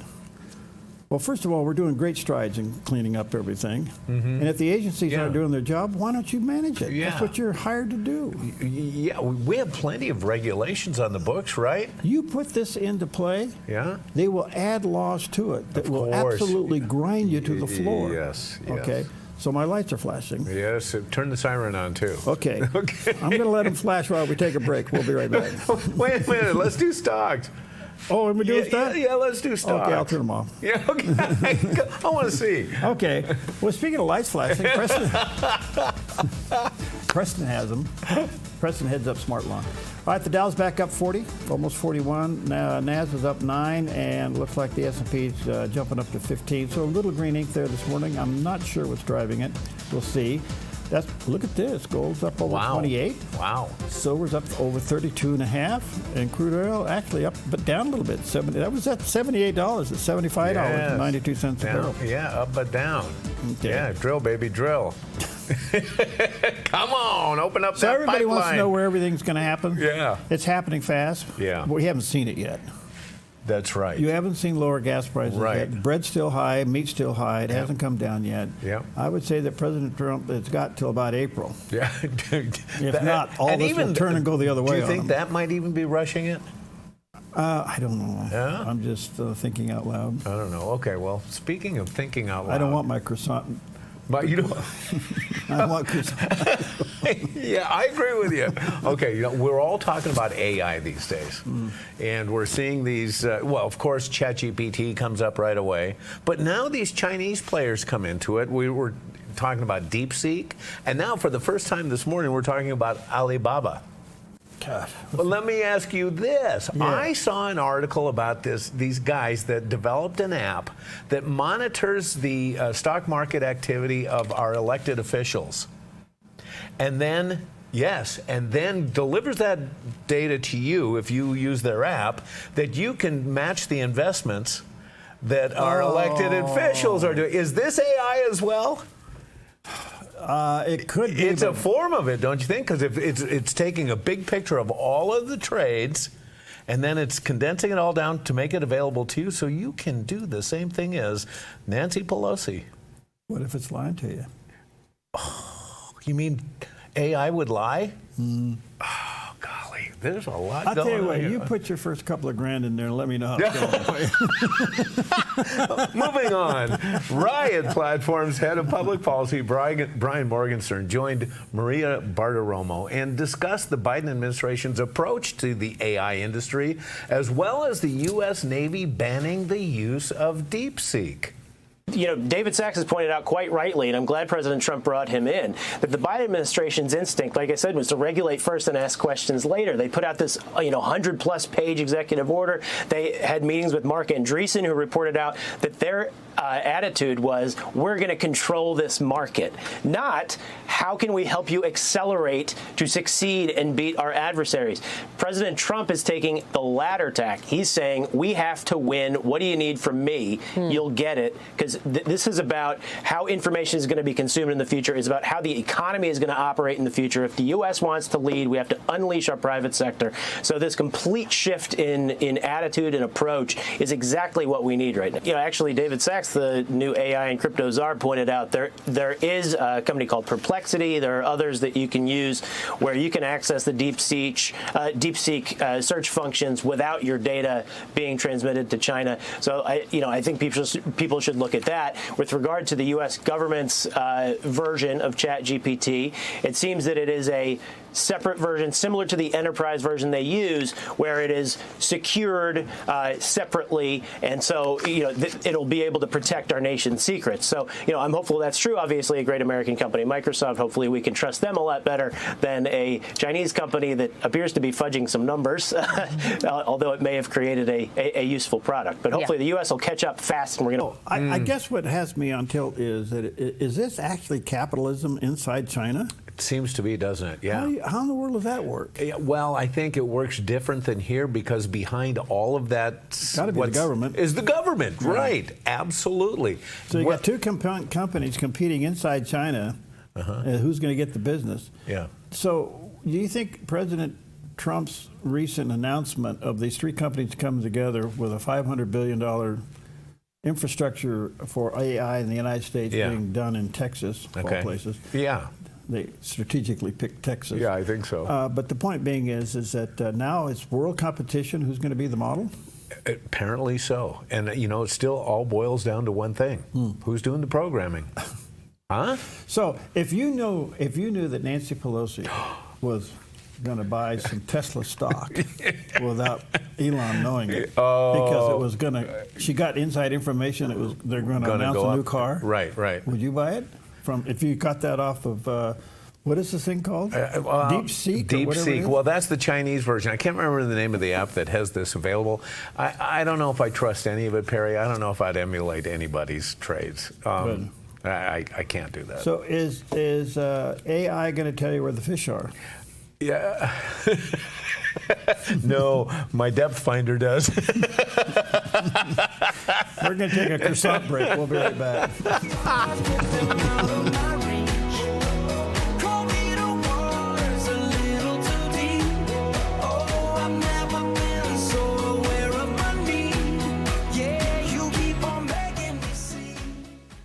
Your yard is where life happens, but it can be muddy and hard to maintain. Enjoy a maintenance-free artificial turf lawn all year round with Smart Lawn LLC. No mowing, no fertilizing, no watering. Our synthetic grass is beautiful and resilient. It's certified to be lead-free, and there's no need for pesticides. Safe for your children and pets. Smart Lawn LLC has all your artificial turf and putting green areas covered beautifully. 541-941-3538.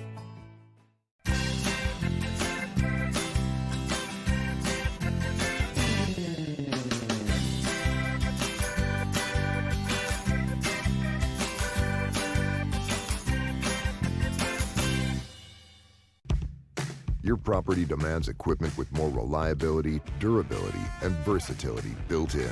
Kubota equipment is ready to get the job done right.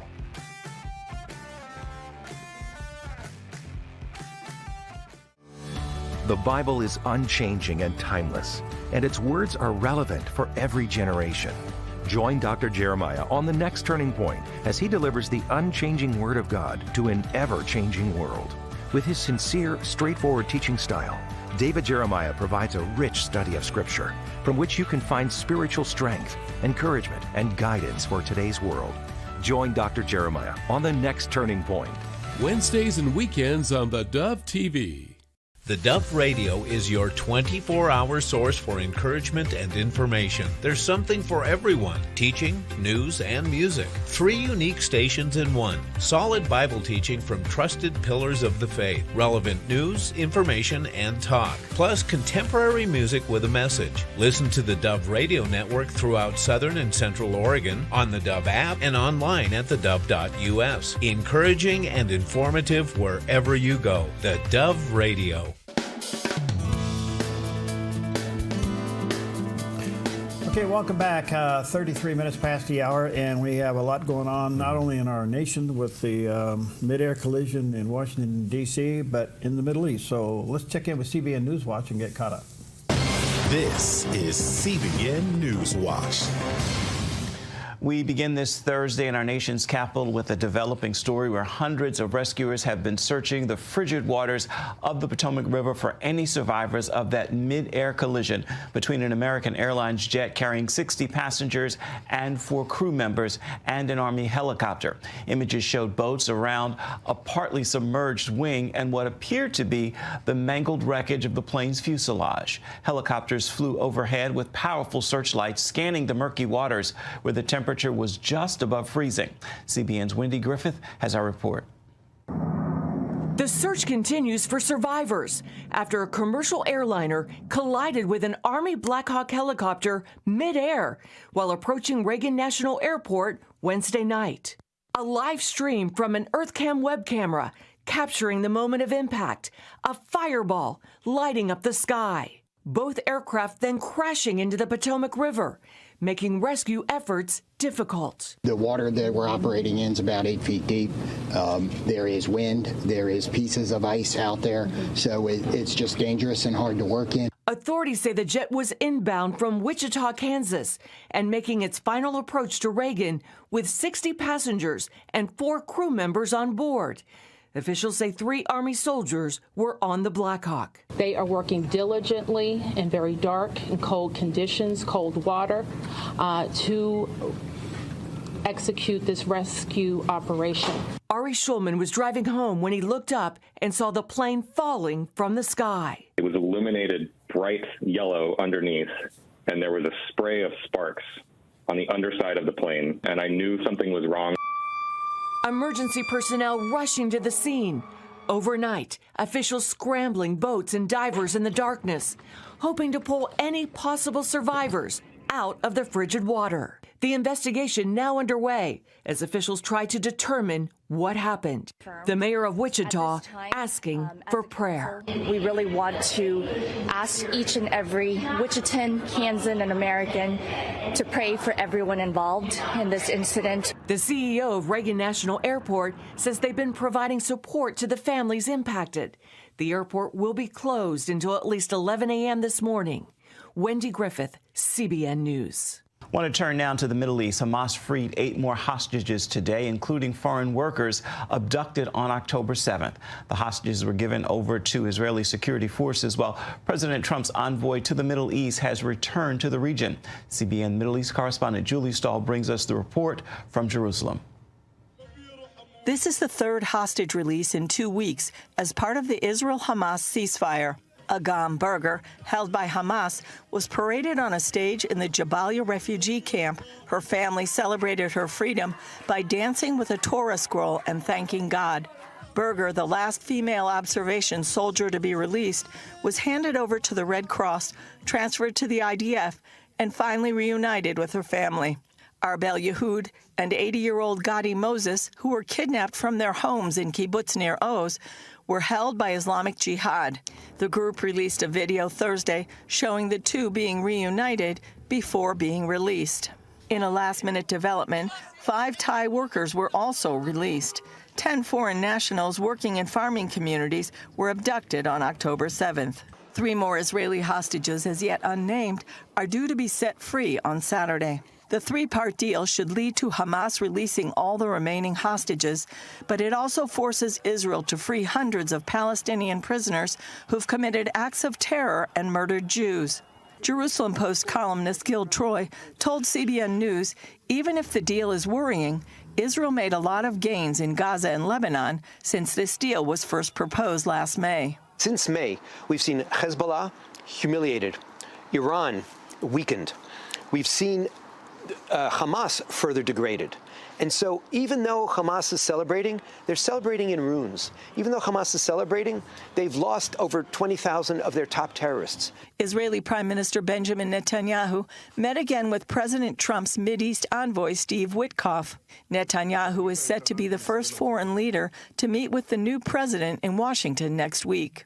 President Trump is suggesting Israel's neighbors, Jordan and Egypt, take in many of the Palestinians made homeless by the war in Gaza. But Egypt's president is outright rejecting the notion, hinting that Palestinians might be a threat to his government. I would like to reassure the Egyptian people that the harm to Egypt's national security could never be tolerated or allowed. El-Sisi insists the answer is creating a Palestinian state. The two-state solution, side by side, security and peace for the Israeli citizen and security and safety for the Palestinian citizen. Many Israelis point out they gave the Palestinians Gaza already, and Hamas turned it into a deadly terrorist state that launched a deadly attack. The Syrian rebel who led the overthrow of the Assad regime is now Syria's interim president. Islamist Ahmed al-Shara used to lead Syria's version of al-Qaeda, but he swears he's moderated his views and will lead a democratic government. Julie Stahl, CBN News, Jerusalem. Well, we'll see. Yeah. Well, this goes one at a time, I guess. I think what I heard was for every one being released from Hamas to Israelis or Americans, 30 to 50 terrorists were being released back into Hamas. Numbers are crazy, but I don't think that Israel had any other choice but to accept this potential hostage release deal. Mm-hmm. But we'll see how it plays out. It's supposed to happen over the next 6 weeks. I don't know. Yeah. All right. I do know one thing, that when Jerry does the weather, you can take it to the bank. Kind of, sort of. As high pressure weakens, bringing rain in the valleys and snow in the mountains. Today in northern Oregon and southern Washington, patchy frost and fog, then rain likely with highs in the mid-40s for Vancouver, Portland, and Wilsonville. A chance of rain and snow and fog in near 44 in McMinnville. Continuing down the Willamette Valley with patchy fog, then a chance of rain with highs near 46 for Salem, Albany, and Corvallis. Early frost in Eugene, then rain after 4 p.m. with a high near 47. In central Oregon, mostly sunny and low 50s in Prineville. Increasing clouds in Bend with a high near 50 and Sun River near 46. Over in Boise, Idaho, sunny with a high near 43. Along the Oregon coast, mostly cloudy, then rain likely and breezy in the late afternoon with daytime highs near 49 in Brookings and low 50s for Coos Bay, Port Orford, and Crescent City, California. In southern Oregon, increasing clouds with daytime highs in the low 50s for Grants Pass and Medford. Mostly sunny and near 54 in Ashland. In the Klamath Basin, mostly sunny and near 49. Into northern California, mostly sunny with a high near 53 in Wairika. Early patchy frost and sunny from Redding through Chico and Sacramento with daytime high temperatures near 57 and a calm wind. In the Bay Area, patchy dense fog, then partly to mostly sunny and near 54 for Santa Rosa and Napa. Patchy fog in San Francisco, then partly sunny in mid-50s. And today in San Jose, areas of fog, then sunny with a high near 60. It's a look at your Thursday weather on the Dove. What a beautiful shot. Yeah. This is why we live here. Mm-hmm. And don't tell anybody about it. That's right. The late Tom McCall will say, thanks for visiting. We just want you to come and spend your money and go home. Yeah, but you know what? We're letting the cat out of the bag. We're showing more and more people. Well, it's growing. Yeah. Oregon has a housing crisis. They're saying 30,000 houses a year have to be built in order to keep up with it. So amazing. We'll see how it goes. Well, that's kind of a puzzle in itself. And yesterday was National Puzzle Day. Mm-hmm. But it was on this day in history that Erno Rubik applied for a patent for one of the most intriguing and successful successful puzzles of them all. Rubik's On Cube. January 30th, 1975, behind the Iron Curtain in Budapest, professor of architecture and inventor Erno Rubik walked into the Hungarian patent office clutching a small, colorful cube he had crafted in his workshop. It was an odd-looking puzzle, 6 faces, each made up of 9 smaller squares that could twist and turn in seemingly endless ways. His invention was more than just a toy. It was a challenge of spatial reasoning and patience. He called it the Magic Cube. As he handed over the paperwork, Rubik felt a mix of excitement and uncertainty. Would the world understand the brilliance of this invention? Little did he know this small, seemingly simple cube would go on to become a global sensation, sparking a craze that would captivate millions from children to mathematicians. The Magic Cube would eventually be renamed the Rubik's Cube, forever embedding his name in the annals of puzzle history. In that moment, Erno Rubik had no idea just how much his invention would twist its way into the hearts of people everywhere, one turn at a time. Have you ever solved it?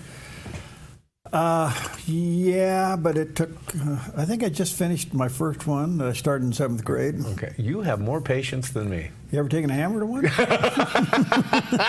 That's more my speed. Why don't we know how it's built? I don't know. It's very unusual, the moving parts and how they all synchronize like that. I don't get it. But boy, some people do. Can you imagine, can you believe how fast some people put that thing together? Some people juggle them and do them while they're juggling it. Well, Kevin Lehman, Dr. Kevin Lehman, Yeah. you know, he's a good friend of ours. Uh-huh. In fact, he just wrote a new book, and I'm finishing it. And when I finish it, I'm going to interview him. All right. You know, he wrote the book, Have a New Kid by Friday, Have a New Wife by Friday, Have a New Husband by Friday. But he just wrote a book, Become a New Leader by Friday. Okay. And he sent me an autographed copy. All He said, right. Perry, and da-da-da-da. And I said, okay, I'll read it and call him. Oh. But I'll never forget when we were with Family Life Radio, and they were doing a show called Parent Talk. Okay. And he walked in the studio, and he had a Rubik Cube. Oh. And he sat down, they're doing the show with Randy Carlson, they're doing the show back, and he's working the Rubik Cube. And I was kind of halfway producing the show in a roundabout way, and I said, Kevin, what are you doing? He says, this is Sandy's brain, and I'm trying to figure it out. That was his wife's name. Oh, he's good. So anyway, very good. That's enough said on that one. Uh-huh. All right, let's go to Old Testament. Do you read the Old Testament? Well, Crossway here will help you to figure out a nice way to do that. The Apostle Paul said, everything was by Christ, through Christ, for Christ. Colossians 1:16. The end of all things is Jesus.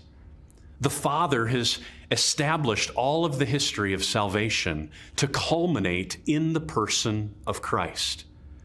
So to read the Old Testament for Christ means that we enter in as believers wanting to know how it is that we are to faithfully magnify the divine Son in all of Scripture. Jesus said, I've come so that what was written about me in the law of Moses, in the prophets, and in the Psalms might be fulfilled. And then he opened their minds to understand the Scriptures. What did it mean to understand Jesus' Bible? He said that the Christ, that's the Messiah, that the Christ would suffer and on the 3rd day rise from the dead, and that repentance and forgiveness of sins would be proclaimed in his name among all the nations, beginning from Jerusalem. So there is a suffering and a triumphant Messiah that is testified to when we understand the Scriptures rightly. And then there's a mission that he would spark that would go global. And Jesus said that's what the Old Testament's about. So to read the Old Testament for Christ means that we enter in expecting that in all that we do, we're ultimately going to see how it ties to his work, his life, death, and resurrection. It's amazing. Paul was an Old Testament preacher, and yet he could say to the Corinthians, I resigned to know nothing among you but Christ and him crucified. 1 Corinthians 2:2. All that Paul did as an Old Testament preacher, he said, was about Jesus.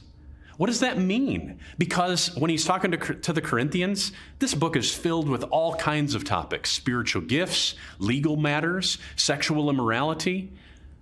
He talks about who God is, who the church is. And I think his point is that regardless of what topic I'm talking about, all of it, as Christian doctrine, has to be tied to the person of Christ.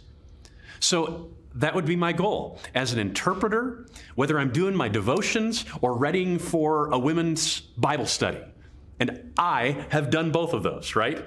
That my goal is to understand, how does what I'm reading right now connect to the cross? How does the cross inform it? And how does what I'm doing ultimately move me to be a person who revels in the person of Christ? Well, hopefully your Bible reading study time alone does include reading the Old Testament. You should read at least a proverb a day. Yeah. You know, there's one for every day of the month. If you read 5 Psalms a day and 1 proverb a day, you'll be on target. And also, too, you know, I think sometimes people get, you know, Christians in our walk, we get stuck in the New Testament. But it's good to keep in mind what Jesus thought of the Torah, of the Old Testament. Oh, yes. I mean, he and how often he quoted and referenced. And so, you know, if that's what he thought about it, must be right. Well, there you go. There's only one state mentioned in the Bible. What state is that? When Noah stepped out in the ark and saw. Oh, no. We'll be right back.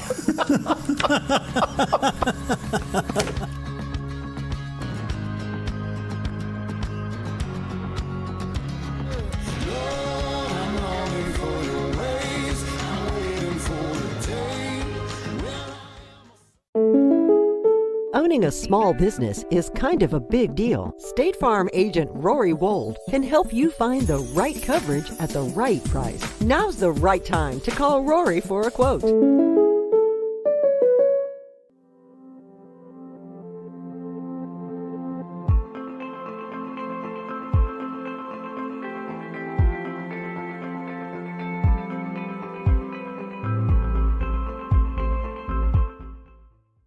On the John Ankerberg Show, how can you be sure that you'll spend eternity with God? Today we're going to talk about a topic that goes with that, and we're talking about the gift that you can't do without. Everybody likes gifts, right? You like a gift. I like gifts.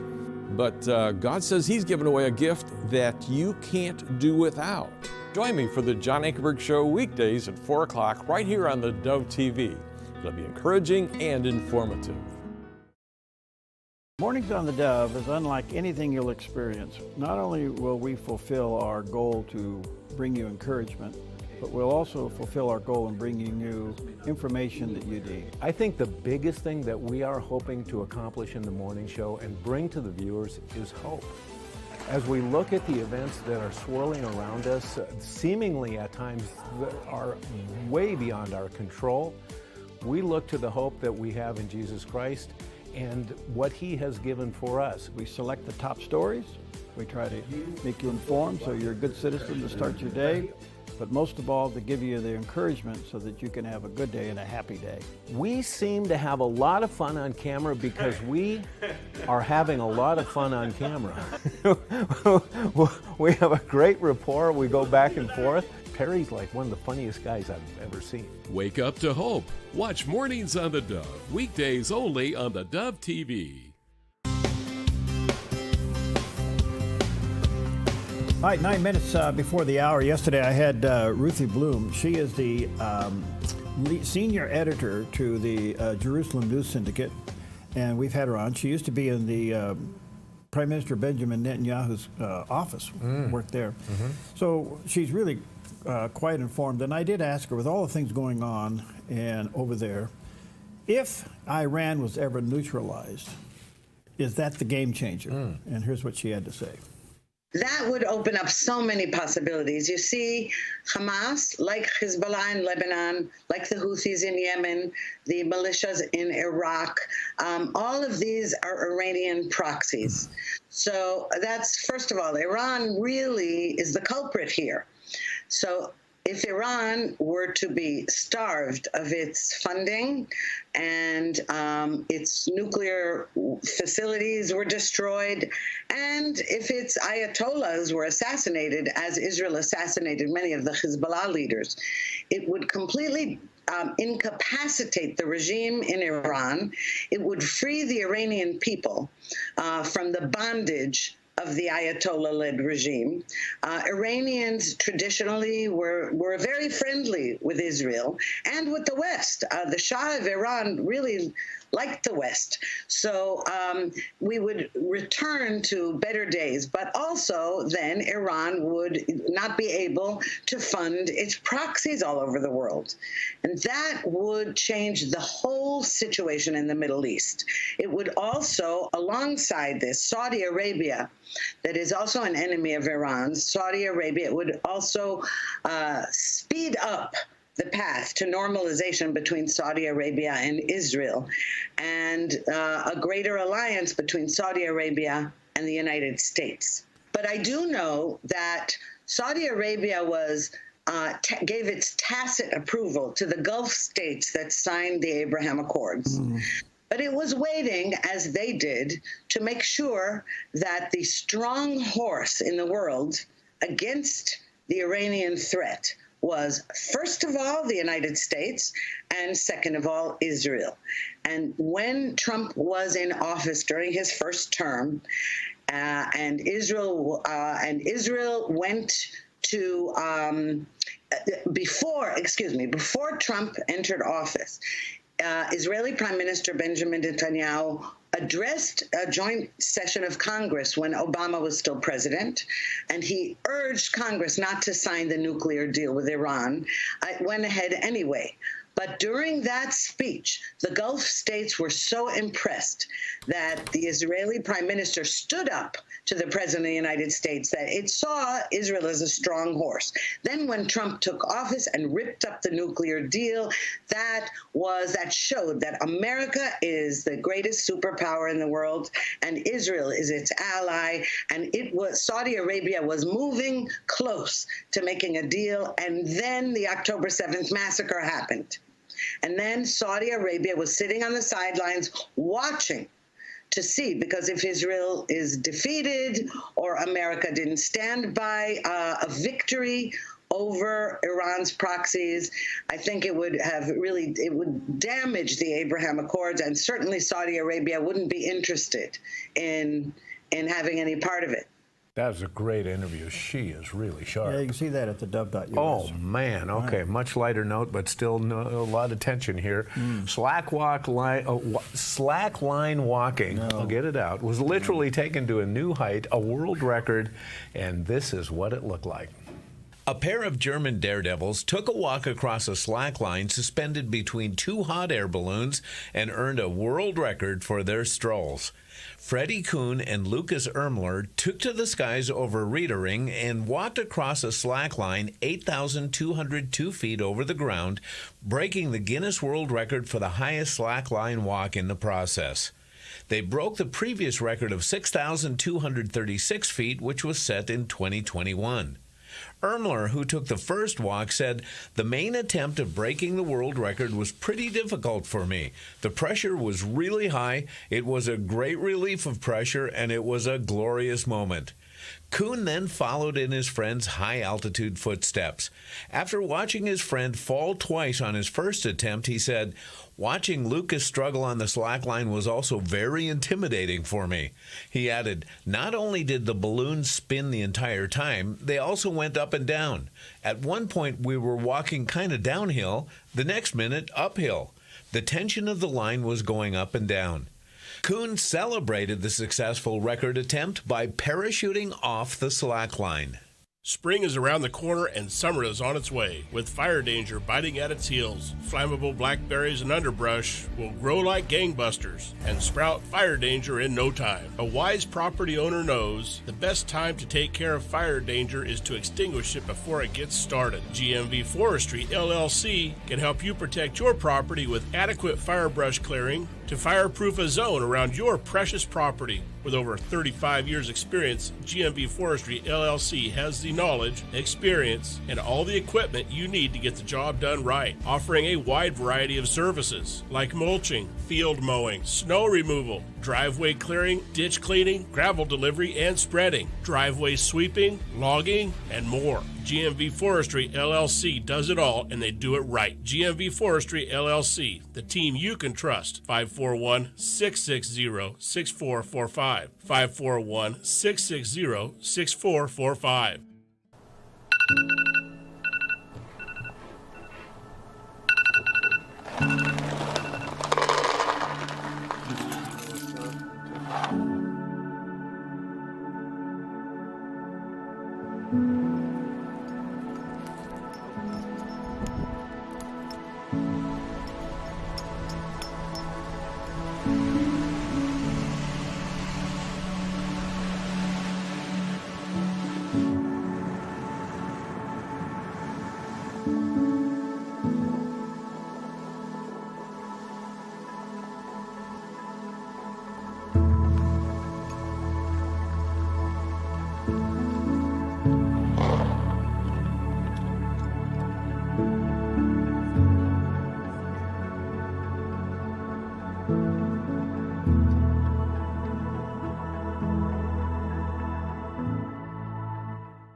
This is CBN Newswatch.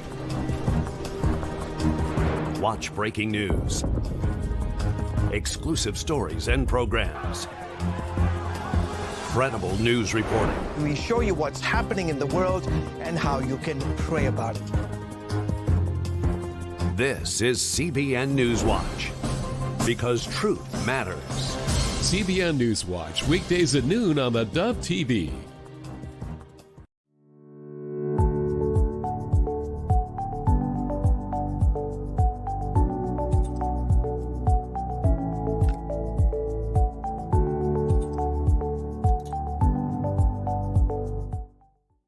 Journey to find answers to life's biggest questions. Watch Road Trip to Truth, Monday and Friday on the Dove TV. Encouraging and informative.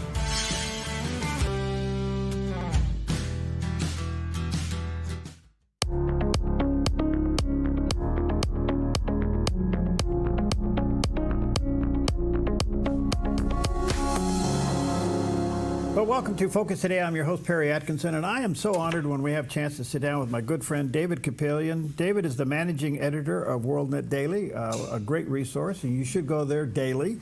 WorldNetDaily.com is the website. There's a picture of the landing page.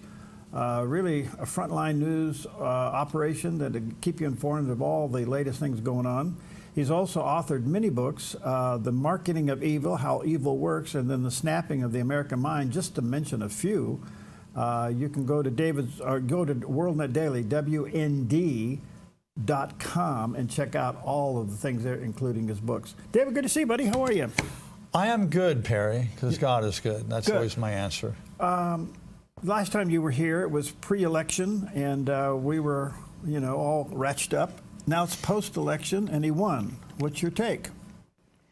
I think the euphoria has been in two stages. One has been the election. Mm-hmm.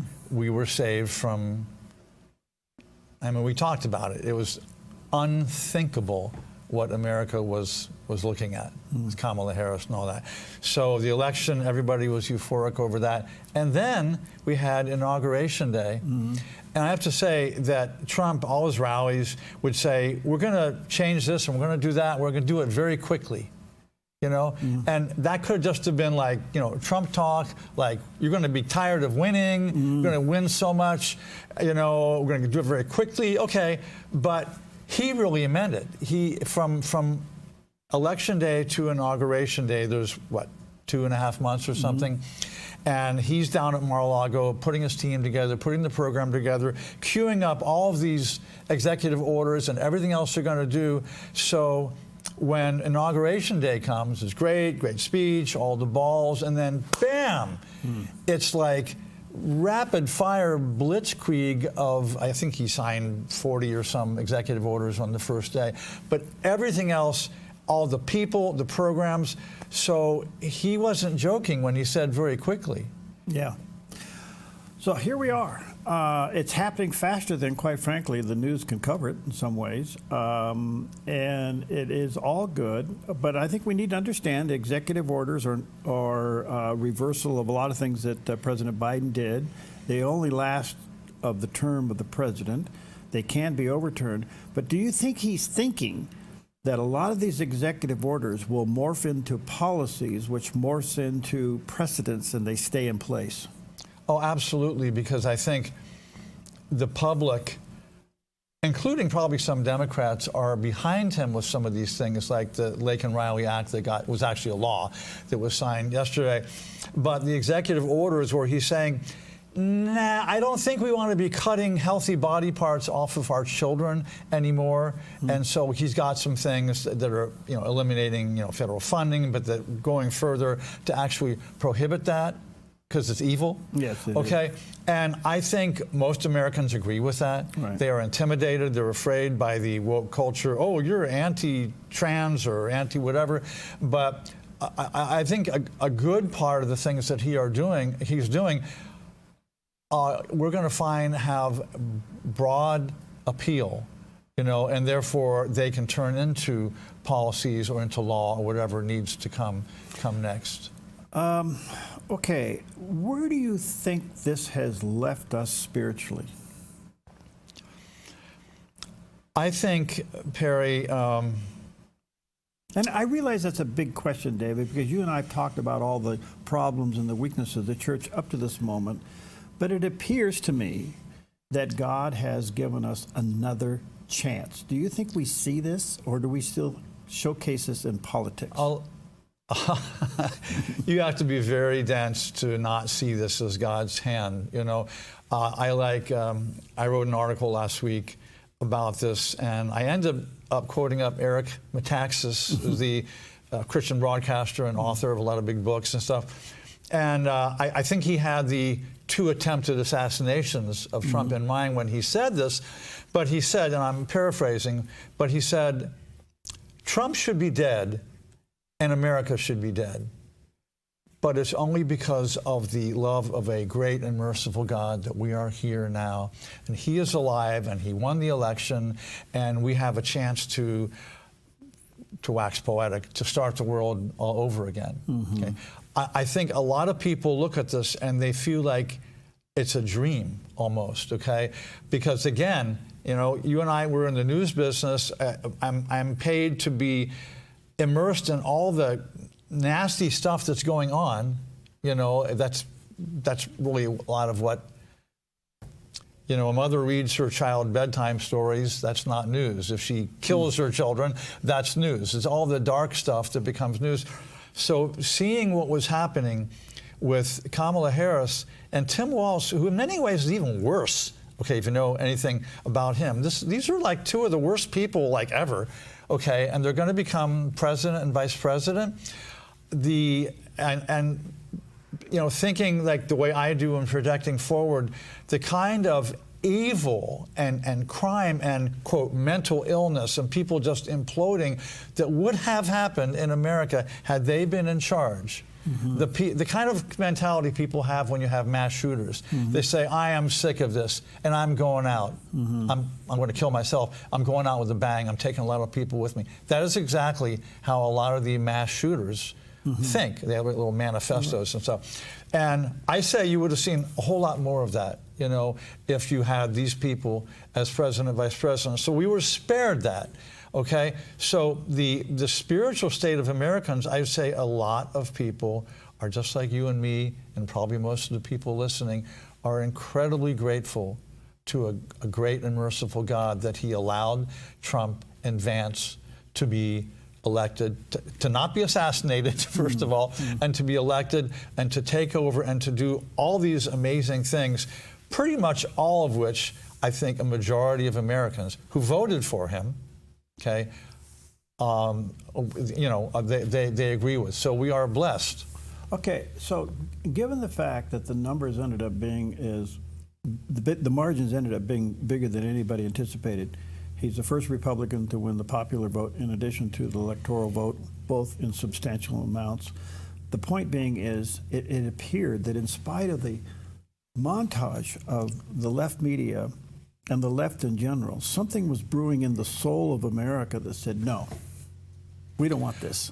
I would like to believe that. I got to take like the big view of it. It is the Christian vote. Remember, 68% of Americans are Christians. There's more Christians in this country than any other country in the world. Okay, and so statistically, he got 72 million in some popular votes, and Harris got 70 million. So on the one hand, you say, yeah, a lot of Christians came out and voted for him. Okay. On the other hand, Perry, 70 million votes for the person who Elon Musk said she was actually a communist, okay, and he backed it up. There's a reason why you can say that. That means a lot of Christians, air quotes, voted for Kamala Harris and Tim Walz, who are like the most anti-Christian, candidates really ever that I can think of in my lifetime. I'm not trying to justify their vote, but do you think some of that is just sheer ignorance, not passion? It's ignorance. It's listening to the media saying Trump is Hitler, and if Trump is Hitler, then anything, even if they think, okay, she's obviously, an idiot, okay, she can't put two sentences together, but she's not Hitler. So I think there was some of that, and I think there was, yes, there was a tradition. It's like, there are a lot of people who voted because, look, I used to have a relative when I was a kid. He said, I'll vote for a Democrat even if it's a snake. I'll vote for him because the Republicans are all bad. Okay. So there was some of that, yes. Okay. All right, so here we are on the other side of this. I'm wondering if, and the church through all of this, the last 4 years has been politicized. 18 major denominations split down the middle over the last 4 years, primarily over the LGBTQ issues, wokeness and all that. But do you think now that we're on the other side of the election, here we are, the danger of us saying, whew, we dodged a bullet, pardon the pun, and we can just go back being American Christians? Now, I ask that question in the shadow of my board and on this ministry saying to ourselves, wow, we better get busy and really preach the gospel. Amen to that. Again, the 68%, 2 out of 3 Americans who self-identify as Christians, you have, I think some of the best people in the world are Christians living in America. Okay, I love this country. I love the people. Okay, there are a lot of good people. You do have a lot of people for whom Christianity is a garb, a social garb. You can go online and search out the religious affiliation of every member of Congress, of the House and the Senate. Virtually all of them claim to be Christians. There's a couple Hindus and maybe this and an atheist or whatever, okay, but they're all Christians, right? Alexandria Ocasio-Cortez is a Christian, okay? Harris and Walz are both Christians, okay? These are people that love abortion at the moment of birth, which used to be called infanticide, okay? And all the rest of the insane woke left-wing agenda. Joe Biden, who's, a devout Catholic, you always heard that, he's a devout Catholic. He was in favor of not just abortion, but abortion at any time, which means, and by the way, you'll hear lies about this, there are a pretty good number, not a majority, but there are many, many children in this country who are aborted when they're totally viable, pain-feeling, beautiful, sacred little babies, late-term babies. Okay, this happens in America. You cannot be for that and be a genuine Christian. Sorry. But so where this leads to is that there's the religious left, as they call it. The day after inauguration, Trump and Vance went to the National Cathedral. I grew up in D.C. This is an immense, amazing building, Episcopal Church. It's one of the iconic churches in America, the National Cathedral. And here's this woman preacher up there who's lecturing Trump and Vance and their families about how now all the LGBTQ and transgender children are going to be fearful for their lives. You know, and all the illegal aliens who do all the real work in this country. They're the ones who do our laundry and, you know, wash the dishes, the restaurants we eat at. Why do we need to send them back? And so there is that. There is the whole, they call it liberation theology, which is Marxism disguised as Christianity. A lot of people accuse our current Pope of that. If you remember, Pope Francis, and by the way, I sometimes listen to EWTN, you know, they openly, this is the Eternal Word television network, Catholic, they openly criticize the Pope. It's not like, oh, we have to pretend the Pope is perfect. That's very normal. He, last year, before the election, was saying, you're going to have to choose your evil between Trump and Harris, okay? Because Harris is pro-abortion and the Pope is anti-abortion, okay? However, Trump doesn't want to, you know, welcome the stranger. He's trying to send immigrants out of the country. Yeah, this is straight up liberation theology, where they take a few scriptures about welcoming the stranger and so forth, and that means you can have like tens of thousands of convicted murderers and rapists come in our country, but oh, you know, the stranger, welcome the stranger, we shouldn't send them back. That's what the current Pope is doing. So you've got all types. One little point on that, and I'll take a break and come back, but there's another point on this. The Catholic Church never really did condemn President Biden for his stance on abortion. You just said that President Biden was for abortion at any time, anywhere in the gestation and even post-birth. Okay, and yet the Catholic Church never condemned him. The cardinals never condemned him, which leaves, and I just read an article, the Catholic Church may be in a real quandary, because if Pope Francis decides to step down and his health isn't good, either way, and they go into a conclave, those cardinals in there may be of the mindset of this current Pope, and we're going to get another one. Is that ring with you at all? It's always a concern, you know. It's such a powerful force, for good or not, in the world, the Roman Catholic Church, and because it's so top down, okay, as opposed to most of the rest of Christianity. Well, but the other part of it is that they're also on the verge of bankruptcy. So the true dedicated Catholic isn't supporting the church because they don't like the policies of this Pope. So they got a problem. You know, again, if I listen to some of these people on the EWTN, and they're talking about, like, we've had bad popes in history. They go back way back. And this is one of them? Yeah, they don't really say that quite yet, okay? But they do openly say, they don't pretend because he's the Holy Father and all the rest, that they're real world enough to say, yeah, we've had some real bad popes there. So, yeah, they have a conflict with All right, it, I want to sure. come back and deal with the subject really at hand here. Do you think, I'll ask a question, you can think about it through the break. Here we are on the other side of the election. The church has been divided through all of this. You just made an excellent explanation of how the Christian left thinks. I'm wondering if overall, if I could be really specific just for a moment, David, has the Christian left, I don't know if that's an oxymoron, but is the Christian left blind, immune, or completely pain-free of evil? We'll be right back.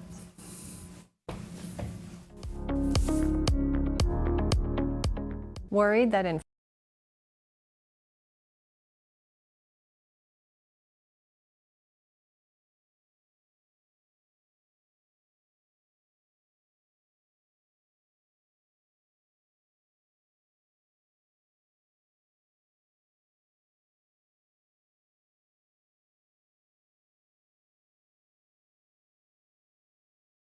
inflation might burst your retirement bubble? I'm Michelle Slate. Lighthouse Financial shines guiding light on retirement, investing, and insurance. Helping you navigate the stormy seas of retirement, Lighthouse stands tall as a beacon of hope, offering you wise counsel and biblically responsible investing. Lighthouse Financial. Call us today, 541-494-5600. 1034. Finding that next great series to binge watch is fun, but your neck, shoulders, and body don't count that as me time. Hi, I'm Tamara Miller, owner of Organic Element Spa, and I invite you to put down the remote, get off the couch, and schedule yourself some real me or we time with your favorite service, like one of our many massages, couples massages, or facials. Your health, safety, and comfort are always top priority with us at Organic Element Spa. We can't wait to see you. Book your appointment today. Looking to find loyal, reliable customers to grow your business? The Dove is a perfect place to reach them. Hello, I'm Nancy Worth, Vice President of Marketing and Sales at The Dove. The Dove, reaching over 6 million consumers on a daily basis. The Dove offers a faithful audience who will appreciate and remember your partnership. Partner with The Dove and watch your business flourish. Sound good? Find out more. Call or email me, Nancy Worth, at The Dove today. The Bible is unchanging and timeless, and its words are relevant for every generation. Join Dr. Jeremiah on the next Turning Point as he delivers the unchanging Word of God to an ever-changing world. With his sincere, straightforward teaching style, David Jeremiah provides a rich study of Scripture from which you can find spiritual strength, encouragement, and guidance for today's world. Join Dr. Jeremiah on the next Turning Point. Wednesdays and weekends on the Dove TV. Speaking of evil, how evil works, is so well written. There's a picture of the cover of the book, and The Snapping of the American Mind. It was another book that put my brain on tilt by David Capellion. You go to WND.com, check out not only the website and the news stories, but also the publications. So, David, when we were going to the break, I was asking the question, you're calling it the Christian left, which is a definition of people on the left who believe that they are Christians. But have they been given an injection of Novocaine spiritually that they can't see the evil of just taking the life of the unborn? I don't mean to cop out on the answer, but it's both, okay? You asked me before the break. Yeah. Is it this or is it this? There are, we use the psychological term sociopath, okay? That's basically a conscienceless person. These are the, I don't know, the Hillary Clinton type people that can look right into a TV camera, which means look into the eyes of millions of people and lie. And know they're lying and have no conflict about it. Okay. And if you put them on a polygraph, they probably wouldn't show anything because they don't have that conscience conflict operating anymore. So their conscience is severed, it's been seared. Okay. But there are a lot of people who are fooled. There's a book recently written called Shepherds for Sale by Megan Basham, who works for the Daily Wire. And she goes through kind of chapter by chapter and explains how these left-wing nonprofits and so forth have suckered in the Christians, but liberal left Christians into supporting the left-wing causes. Okay, so for instance, they get you suckered into supporting the insane global warming agenda, which is why California has been on fire, because there's no water there because they're trying to save a little fish that nobody's ever seen somewhere. Okay, but they call it creation care. Oh, that sounds cool. That sounds kind of like, biblical creation care. Okay, and they have for every agenda item of the left, they have a way of couching it, just like, I forget what the phrase is, but for immigration, it's like what we talked about with the Pope. It's like we're welcoming the stranger. Well, that's in the Bible, So these 13,000 convicted murderers from prisons in the Congo and Venezuela, and Venezuelan gangs, Tren de Aragua, and all these, MS-13, which is now officially a satanic group. It's not just an evil gang. It's actually a Satan-worshiping group. Those are all our neighbors. We need to allow them in because the Bible says so. So, yeah, you have to kind of scratch your head and say, well, can't they see through that, But there are some people who just get suckered in to the left-wing take on this because they want to feel like good people and they want to be compassionate. And I know, like you talk about abortion, they're talking about the mother. The mother is saddled with this. She doesn't want to have this baby, or she's financially troubled, or this, or that. Excuse me. Have the baby and put the baby up for adoption. Okay. There is. This is what the pro-lifers will tell you. There is a solution. Okay. It's not like having an abortion is entirely without trauma. You want to have a happy life. Have the baby, and you will not go through life with guilt and regret. This is what any pro-life counselor is telling these women. So, yeah, Perry, it's both. The left comprises all. You have, like I say, the hardcore, really just evil people. We see a lot of them in public life. They say, how can they possibly think that and say that? Okay, but then the voters, all the voters that voted for, Harris and Walz, I said, some of them were convinced that, Trump is Hitler, and so we can't have Hitler. And some were like, well, I'm sympathetic to, guns kill people. You'd see, before the election, you see, like, parents of Sandy Hook victims saying, my 7-year-old son was killed in Sandy Hook. Would you please sign a petition to ban assault rifles? And you watch this, and you just, like, weep for this father. You're not like condemning him. Oh no, you're not. You're wrong. Okay, it's sad. You're sad for his loss. So there are. I believe there are good people that get suckered into this. So what do you think, David, was the tipping point in this election that allowed Trump not only to survive everything that was thrown at him, lawfare to bullets, that the American people said, no, we can't go any further, and where we're going to give this guy a try in spite of all the bad press. What do you think was the tipping point? I think you just answered it. It was the lawfare and the bullets, okay? To have, Trump being shot, and again, we're talking about a 1/4 to 1/2 inch difference. He hadn't turned his head. Everybody's heard the story umpteen times. He turned his head to look at that, his favorite chart. I love that chart. So it's okay. And bullet would have gone through his brain. It would have been one of the traumas of the century for the whole world to see Donald Trump assassinated, his head blown up on live TV. Okay, we were spared that. And a lot of people, including Trump, said this was an act of God. Hannity interviewed him the other night, and he said, did you believe that you came closer to God as a result? He said, yeah, absolutely.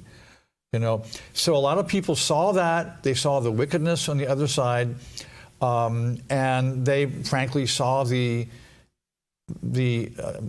emptiness and the evil, frankly, of the other candidates, and they just.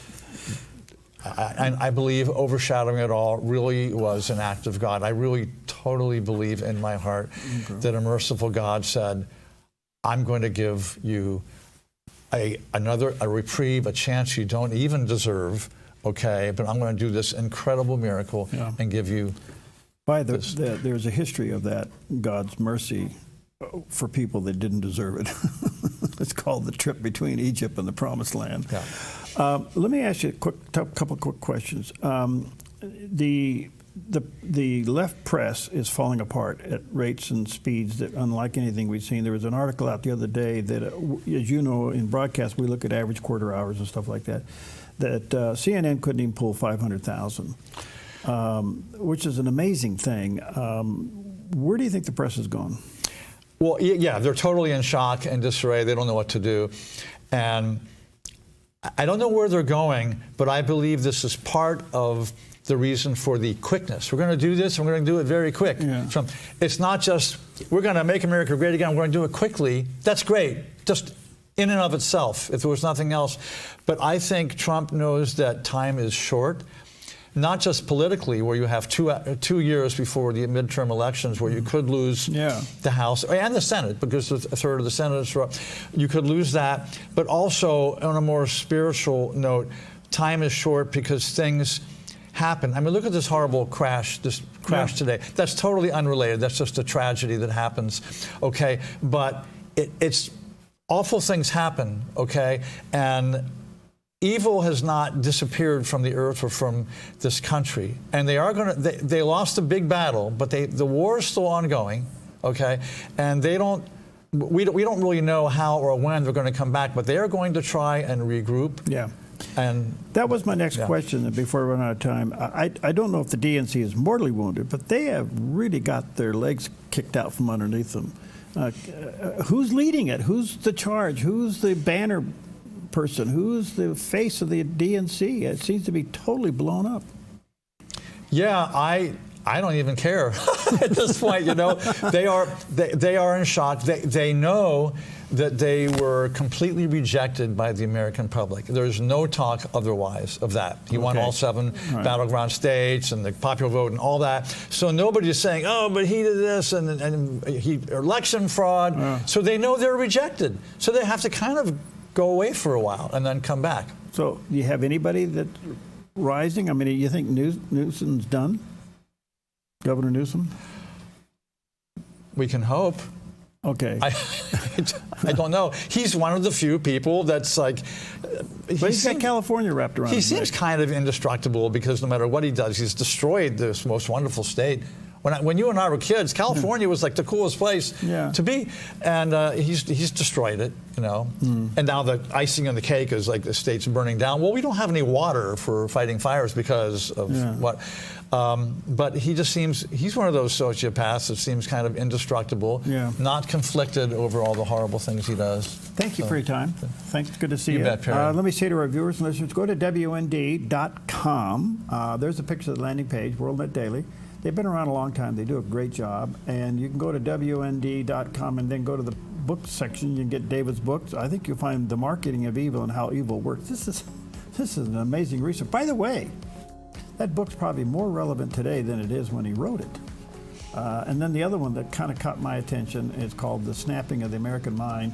Another that I think was prophetic at the time, still is today. Check it out. Good to see you, David. God bless you, pal. Thanks for Perry. Okay. Thank you so much.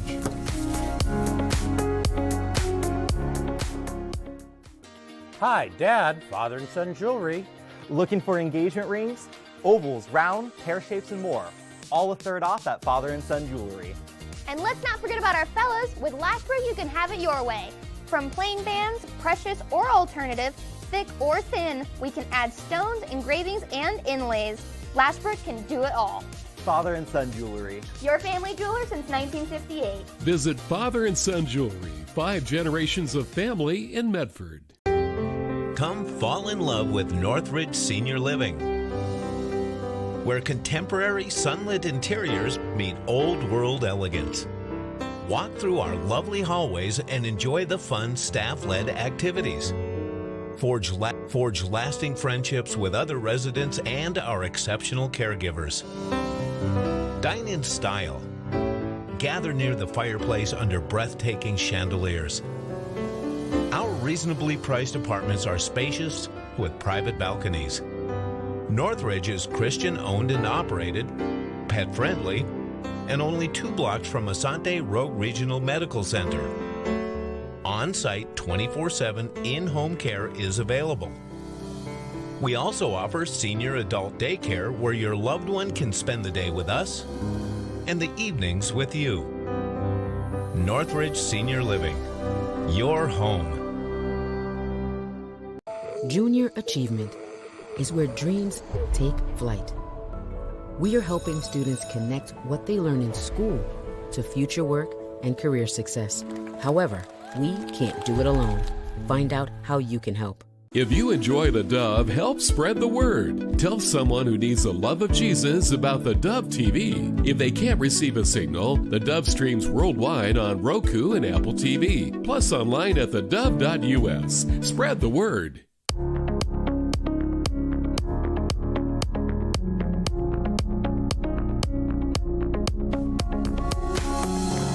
Welcome back. One of the things that we're all concerned about, what's happening with the law and the integrity of the law and the interpretation of the law. It's been in the news a lot, especially with lawfare and everything else going on. So a lot of questions out there. Why does the court reject certain cases, rule the way that it does? Well, we have a professional with us today. Anastasia Bowden is with us, civil rights attorney for the Pacific Legal Foundation, where she focuses on economic opportunity and equality before the law. or before the law. Anyway, I can't say enough about Pacific Legal Foundation. Great organization doing great work in your behalf. These are frontline warriors, and they do an amazing job. You can go to pacificlegal.org and check out a lot of things that they're doing and the cases that they're involved in. And I have high regard for them. Anastasia, good to see you. How are you today? Hi, thanks for having me. Doing well. Yeah, doing well. Wow, lots to talk to you about. Just trying to get our brain around some of the things that are going on. Let's start with President Trump asked the court to suspend or stay his sentencing, and that was rejected. What's your interpretation of that? Yeah, well, it was really interesting because the court split with Chief Justice Roberts and Justice Barrett joining the so-called liberal justices in rejecting Trump's request. He had asked the court to suspend his sentencing, as you said, and based probably on the fact that that judge in that case had said that he wasn't going to give Trump any jail time anyway. I think the conservatives thought, at least Justice Roberts and Justice Barrett thought, well, there's really no need for us to step in. And so they joined the liberals in voting that way. And this blew the Supreme Court's critics' minds, of course, because they always assume that the justices vote in lockstep with the political party that nominated them to the bench. And I thought it was a really good indicator and a good warning to people that law is much more complicated and nuanced than bare partisan politics. We really need to stop criticizing the justices based solely on or assuming that they vote along political lines, and instead evaluate them fairly. Because we're doing real injustice and detriment to the court when we talk about the justices in pure political terms. One of the criticisms that came out of that was that Judge Michon, pre-announcing his sentencing, might have set the court up for that decision. Was that a factor? Yes, it may very well have been. Courts are courts of equity, and I think it's fair for them to consider the fact that the court really needed to jump in immediately, sort of on an emergency basis when they have a limited docket. They only take so many cases a year. Their jurisdiction is narrow. Their purpose is narrow. It's really not to just correct necessarily bad decisions, but it's to set precedent that affects the entire nation. And so I think the fact that the lower court had said, hey, I'm not giving jail time anyway, I do think that perhaps factored into the justices' minds when making their decision. But I don't think that's necessarily a bad thing. I think it's just the way that that law sort of plays out. Okay, so do you have any idea how that case in the end ends up? I mean, the case in New York against the president. I mean, will it go to appeal? What happens here? I'm not sure, especially given that the end result is that there is no real meaningful sentence for President Trump at this time. Life goes on. It's not really affecting him. So I think we'll have to see what his team of attorneys decides to do. Okay, but he is convicted, so he'd like to get that removed. He would, but you can imagine, I don't know, I'm no politician. I stick purely to constitutional law, but you can imagine, law is not easy. It also politically will bring more attention to that case. We'll have to rehash it all over again. It's not good for his image to have to go through that. At least that's what I would be saying to my client in a legal case, that you have to consider not just the sort of legal terms, but also, do you yourself want to continue going through this and fighting it, and what's it going to do for your life and your reputation? So let's go over to the TikTok case. What did the Supreme Court see in the TikTok case that will enable them to jump over the First Amendment rights and see it as national security? Yeah, this was a really interesting case, especially because it happened so quickly. The Supreme Court had decided to hear the court on an emergency basis because the ban was set to go in effect mid-January. So it scheduled a special argument in early January to hear whether the congressional law, which said that TikTok's parent company, ByteDance, which is based in China, that company either had to divest of TikTok or TikTok had to stop operating in the U.S. The court wanted to decide whether that violated the First Amendment rights of not only TikTok, but the content creators who post stuff on TikTok. And ultimately, I think because it was deciding on a really short-term basis, and because the United States invoked some pretty serious national security concerns, the Supreme Court wrote a very narrow decision saying, look, we don't know about how technology is going to play out in the future, and this was all decided really quickly, but at least for now, we're going to uphold the ban. And that's because the United States had said that there is a Chinese law that would require ByteDance to hand over all of its information and control to China if China asked it to do so. And the U.S. was concerned that China would then use all of that data, because there is, after all, 170 million U.S. TikTok users.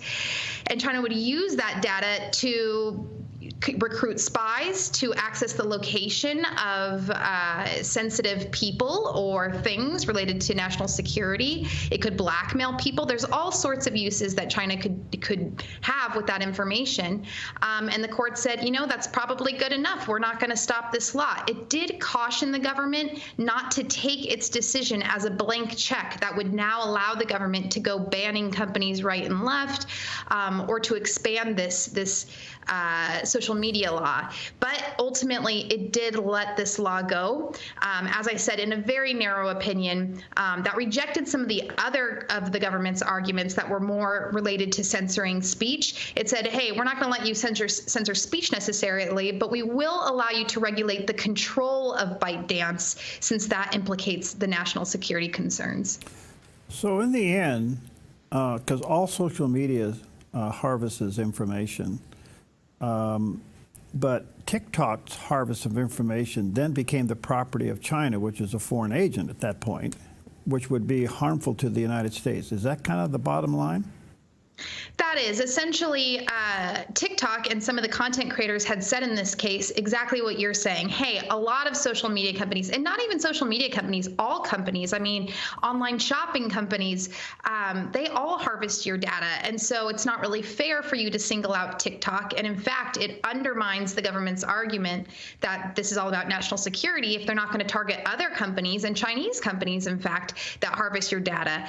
But the government said, and the Supreme Court agreed, that TikTok is special. TikTok is different, and that's because it harvests even more information than most other companies. I mean, biometric information, keystrokes, your contacts potentially. And so there was something really about TikTok in particular, and the fact, of course, that TikTok was subject to Chinese law, not just like all foreign companies, and that the Chinese law would allow China to have access and control over this company, that made TikTok special. And so even though, I think there are serious privacy concerns related to all of our use of the internet, the court said that here there was enough evidence that TikTok was really special to justify the law. So at the end, TikTok is foreign intrusion. Well, that's the interesting part, is that TikTok had said, hey, there's no evidence that China has actually ever requested this data or that we have turned any data over. And the Supreme Court said, well, do we really have to wait until that happens? Are we supposed to wait until China all of a sudden has all of this information on 170 million United States citizens before the government steps in? And so there was a fight about whether there had been intrusion in the past and whether China even will engage in that intrusion in the future. But basically the court said, hey, we don't have to wait for that to happen. It's okay for the government to step in now to prevent that from happening. So Anastasia, where does that leave Facebook, Instagram, and X? Yeah, well, what's interesting is we don't even know, even though the Supreme Court had upheld this law, when President Trump came into office, he immediately issued an executive order that suspended the congressional law and gave ByteDance more time to divest so TikTok wouldn't have to stop operating. And we'll see if something comes out of that. I mean, it's possible that even Congress repeals the law. We don't really know what's going to happen with it. So even TikTok is back up and operating. And in fact, this law might go away anyway because of, the pressure of the millions of Americans who were deeply disappointed in the Supreme Court's decision in the congressional law. So even for TikTok, we don't know the fate. It might be okay. As for other companies, like I said, the Supreme Court did write its decision really narrowly and kind of warned the government, hey, don't go expanding this too quickly. You're going to need a lot of evidence to justify it in the future. So for now, it seems like those companies are safe, but we'll have to see if this becomes a slippery slope for regulation of social media. Okay, just a couple more quick questions on that. Justice Sotomayor's response was interesting, and then you look over at Justice Gorsuch, and he was concerned about the scrutiny and government secrecy violations. Quite the dichotomy there. Can you enlighten us a little bit? Yeah, absolutely. This was all in all a unanimous and an unsigned opinion, but Justice Sotomayor and Justice Gorsuch, as you said, wrote separately.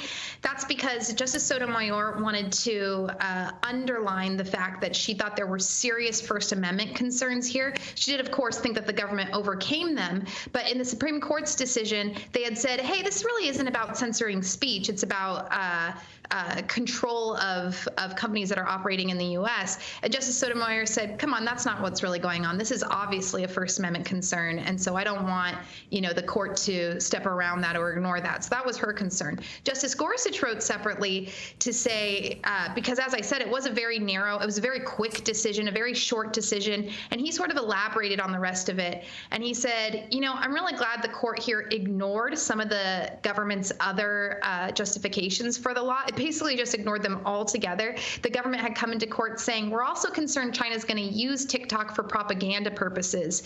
And the court had just kind of ignored that and said, well, the other concerns related to espionage are good enough. And Justice Gorsuch said, I'm glad that the court has effectively rejected that propaganda concern because that feels more censorial. It feels more like a First Amendment violation. He also wrote to say that the government had handed over a lot of evidence and it had effectively blocked TikTok and the other plaintiffs from looking at that evidence. And the court ended up upholding the law without even looking at or addressing that evidence. And Justice Gorsuch said that's a good thing for rule of law. This law can be upheld without having to resort to secret procedures and secret evidence that really implicates due process concerns. And then, of course, the last part was him saying, a lot of the fight in constitutional law and in this case was about how hard the justices should look at the law. That is, what type of judicial scrutiny they should give to the law. Because lawyers are always trying to fit laws into certain boxes because certain boxes get you more judicial scrutiny. And he said sometimes this fight about what box, is it First Amendment, is it this amendment, what really is the interest here? He said this fight takes away from the real concern, which should be, is the law justified on the merits? So it was kind of a critique of our constitutional system as it is, which focuses a lot on tiers of scrutiny rather than the merits of a law. A lot there. So where is TikTok today as a result of this case? What condition is it in? Yeah, well, it did temporarily shut down after the Supreme Court's decision was released in anticipation of the ban going into effect. But at the time, President-elect Trump promised to extend the deadline, and evidently he was able to give enough of a promise to reassure TikTok that it would not be prosecuted or that it would have no consequence if it continued operating despite the ban. And so it immediately, I think within less than 24 hours, came back online to the relief of, Generation Z Americans everywhere. And Trump did, in fact, issue that executive order, which now extends the deadline for 75 days. And that will give ByteDance more breathing room, more time to divest of TikTok to comply with the law, or to potentially, haggle with the United States government or lobby Congress to get the law off the books. All this and it's still there. I guess what's so interesting about this, because there's been talk about it being sold, and I don't know, does that solve anything really? If it's sold to a non-Chinese company, then at least you're not having a parent company that is subject to a law in China that would require that company to hand over the data to the Chinese government. TikTok has maintained throughout litigation that it's basically impossible for its parent company to divest because it's going to lose access to the algorithm. And the algorithm, of course, is the most important part of TikTok. It's what makes TikTok so addicting, right? Is that it, it plays to your interests. It predicts your interests. And also the fact that TikTok would lose access to all of ByteDance's other subsidiaries' information. Basically, it said, hey, if you make us divest, we really can't operate anymore. But, the United States has said, we think that's just some gamesmanship, and if it's really, if its feet are held to the fire, it will in fact divest to a non-Chinese company, and it will be able to operate perfectly fine. So we'll kind of see what ends up happening there. I can't help but think that if it is sold, that deal would be looked at so carefully to make sure that there is no pending agreement still connected to China. That's right. And that was actually part of the law. It said, even after you divest of TikTok, you can't even collaborate with TikTok. ByteDance cannot collaborate with TikTok on the algorithm or anything like that. And TikTok had said, hey, that's really unfair. Now you're saying even if you sell, even if ByteDance sells, we can't collaborate with them. And the Supreme Court and the United States government said, of course, that's the entire point. When you collaborate on the algorithm, that's when all of this data and information is being traded between the companies. And so we can't just allow ByteDance to make promises about exchanging this information or do anything else. We have to put up this full-on block that says not only can you not own TikTok, but you cannot collaborate on the algorithm in any way, because that's the only way that the United States government can effectuate its interests. So sorry, I got one more quick question. So with that decision, doesn't that kind of devalue TikTok from being sold? Because if you can't get the algorithms with the deal, then hey, what good is the company? And then therefore it has to go away because it's foreign intrusion. Yeah, that's interesting. As a business matter, I'm sure it does reduce the price of TikTok, and perhaps that's why, ByteDance is fighting this so hard. But, that is the case with many regulations. I present business owners all the time whose business is devalued by government regulation. Of course, in my cases, I think it's much more clear, at least, that the laws are unfair and unconstitutional. But that's the nature of government regulation. Oh, wonderful. All right, let me take a quick break. Go to pacificlegal.org. That's Anastasia's website there with the Pacific Legal Foundation, an outstanding organization fighting in your behalf. There's a picture of the landing page, pacificlegal.org. We got some more questions for her. We'll be right back.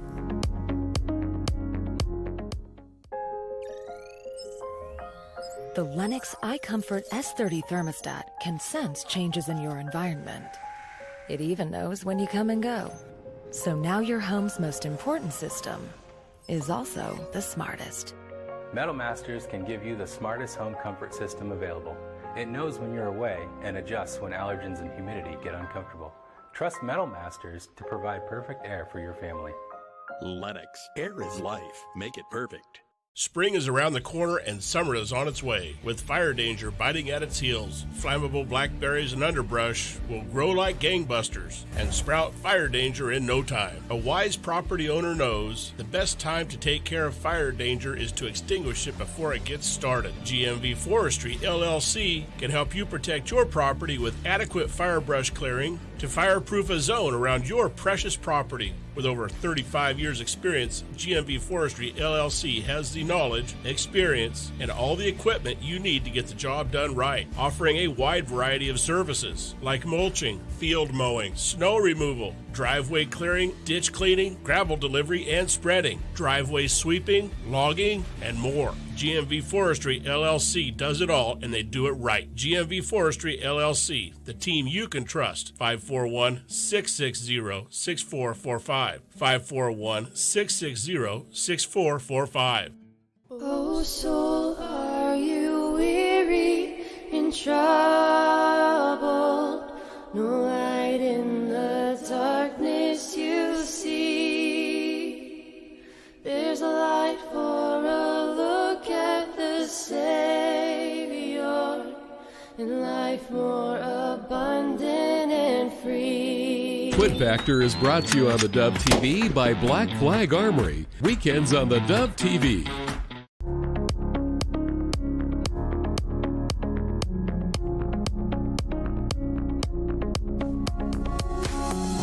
Okay, welcome back. What an honor to have with us today Anastasia Bowden. She is a civil rights attorney at the Pacific Legal Foundation, outstanding organization working in your behalf.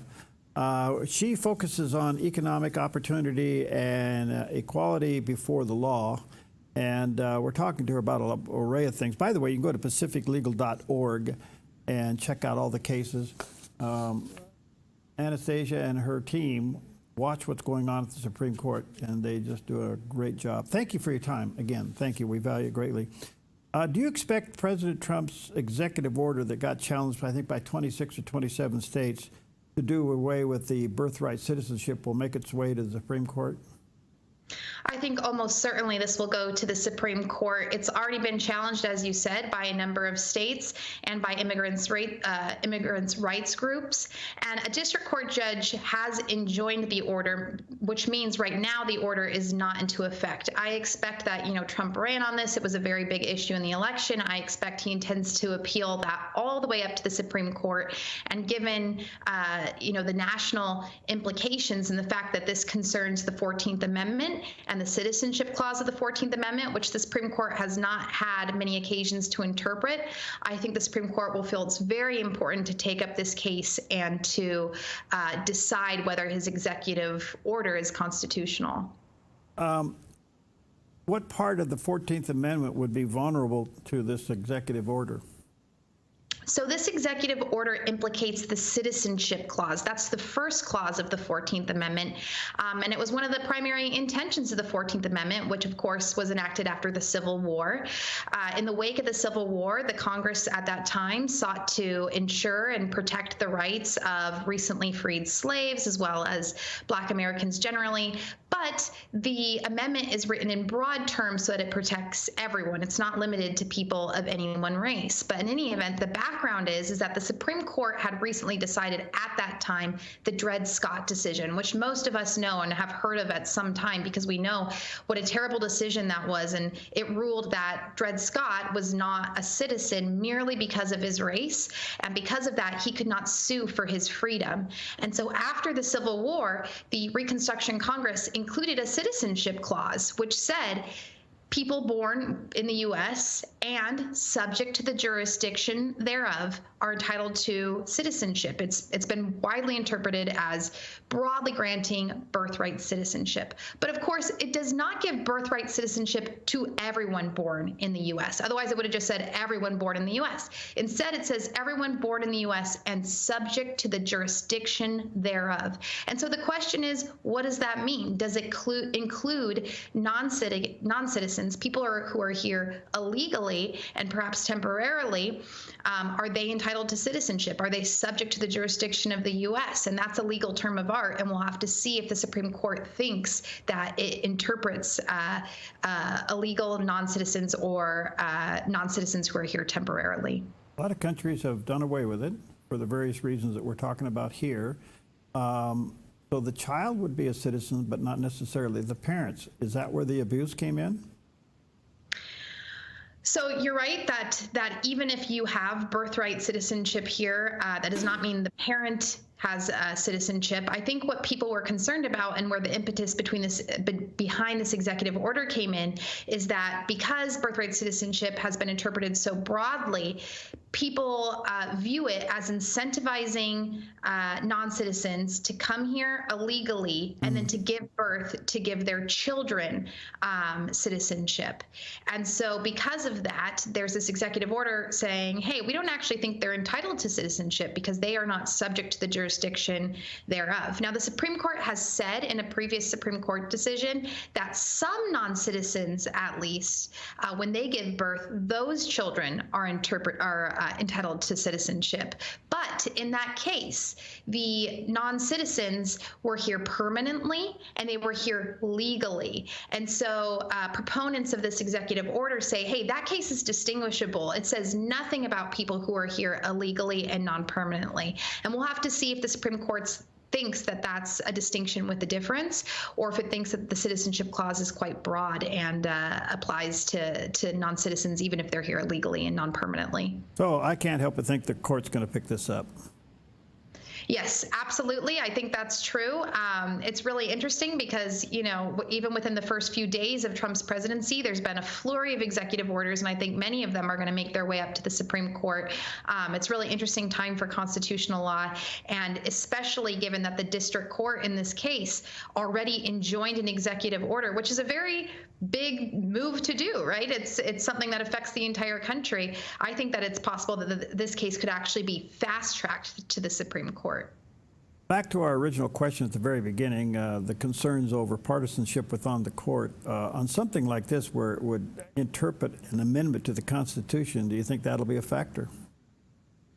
I never think it's a factor. I think having studied constitutional law for some time, I just understand how nuanced it is, and that some of these things, even if they have political overtones, the legal issues themselves are not political. They take a great deal of scholarship. They rely on meaningful scholarship, and the court often splits along non-party lines. We often see, they like to say at the Supreme Court that you find interesting bedfellows where you have Justice Gorsuch and Justice Kagan joining together, or you have Justice Jackson even joining the conservatives on certain issues. So I think that nothing is certain, and it's hard to make a prediction in this case. All right, good stuff. Anastasia, thank you for your time. Thank you for what you and your organization do. This is going to be an interesting one to watch, because this is a biggie. This is an amendment to the Constitution, so we'll see how it goes. It's obviously been abused, and whether or not it can be tightened up, we'll have to wait and see, I guess. Thank you so much for having me. Okay, let me say to our viewers and listeners, go to pacificlegal.org. That's the website. There's the picture of the landing page, pacificlegal.org. By the way, support them. They do great work in your behalf. We'll see you next time on Focus Today. Thank you, Anastasia.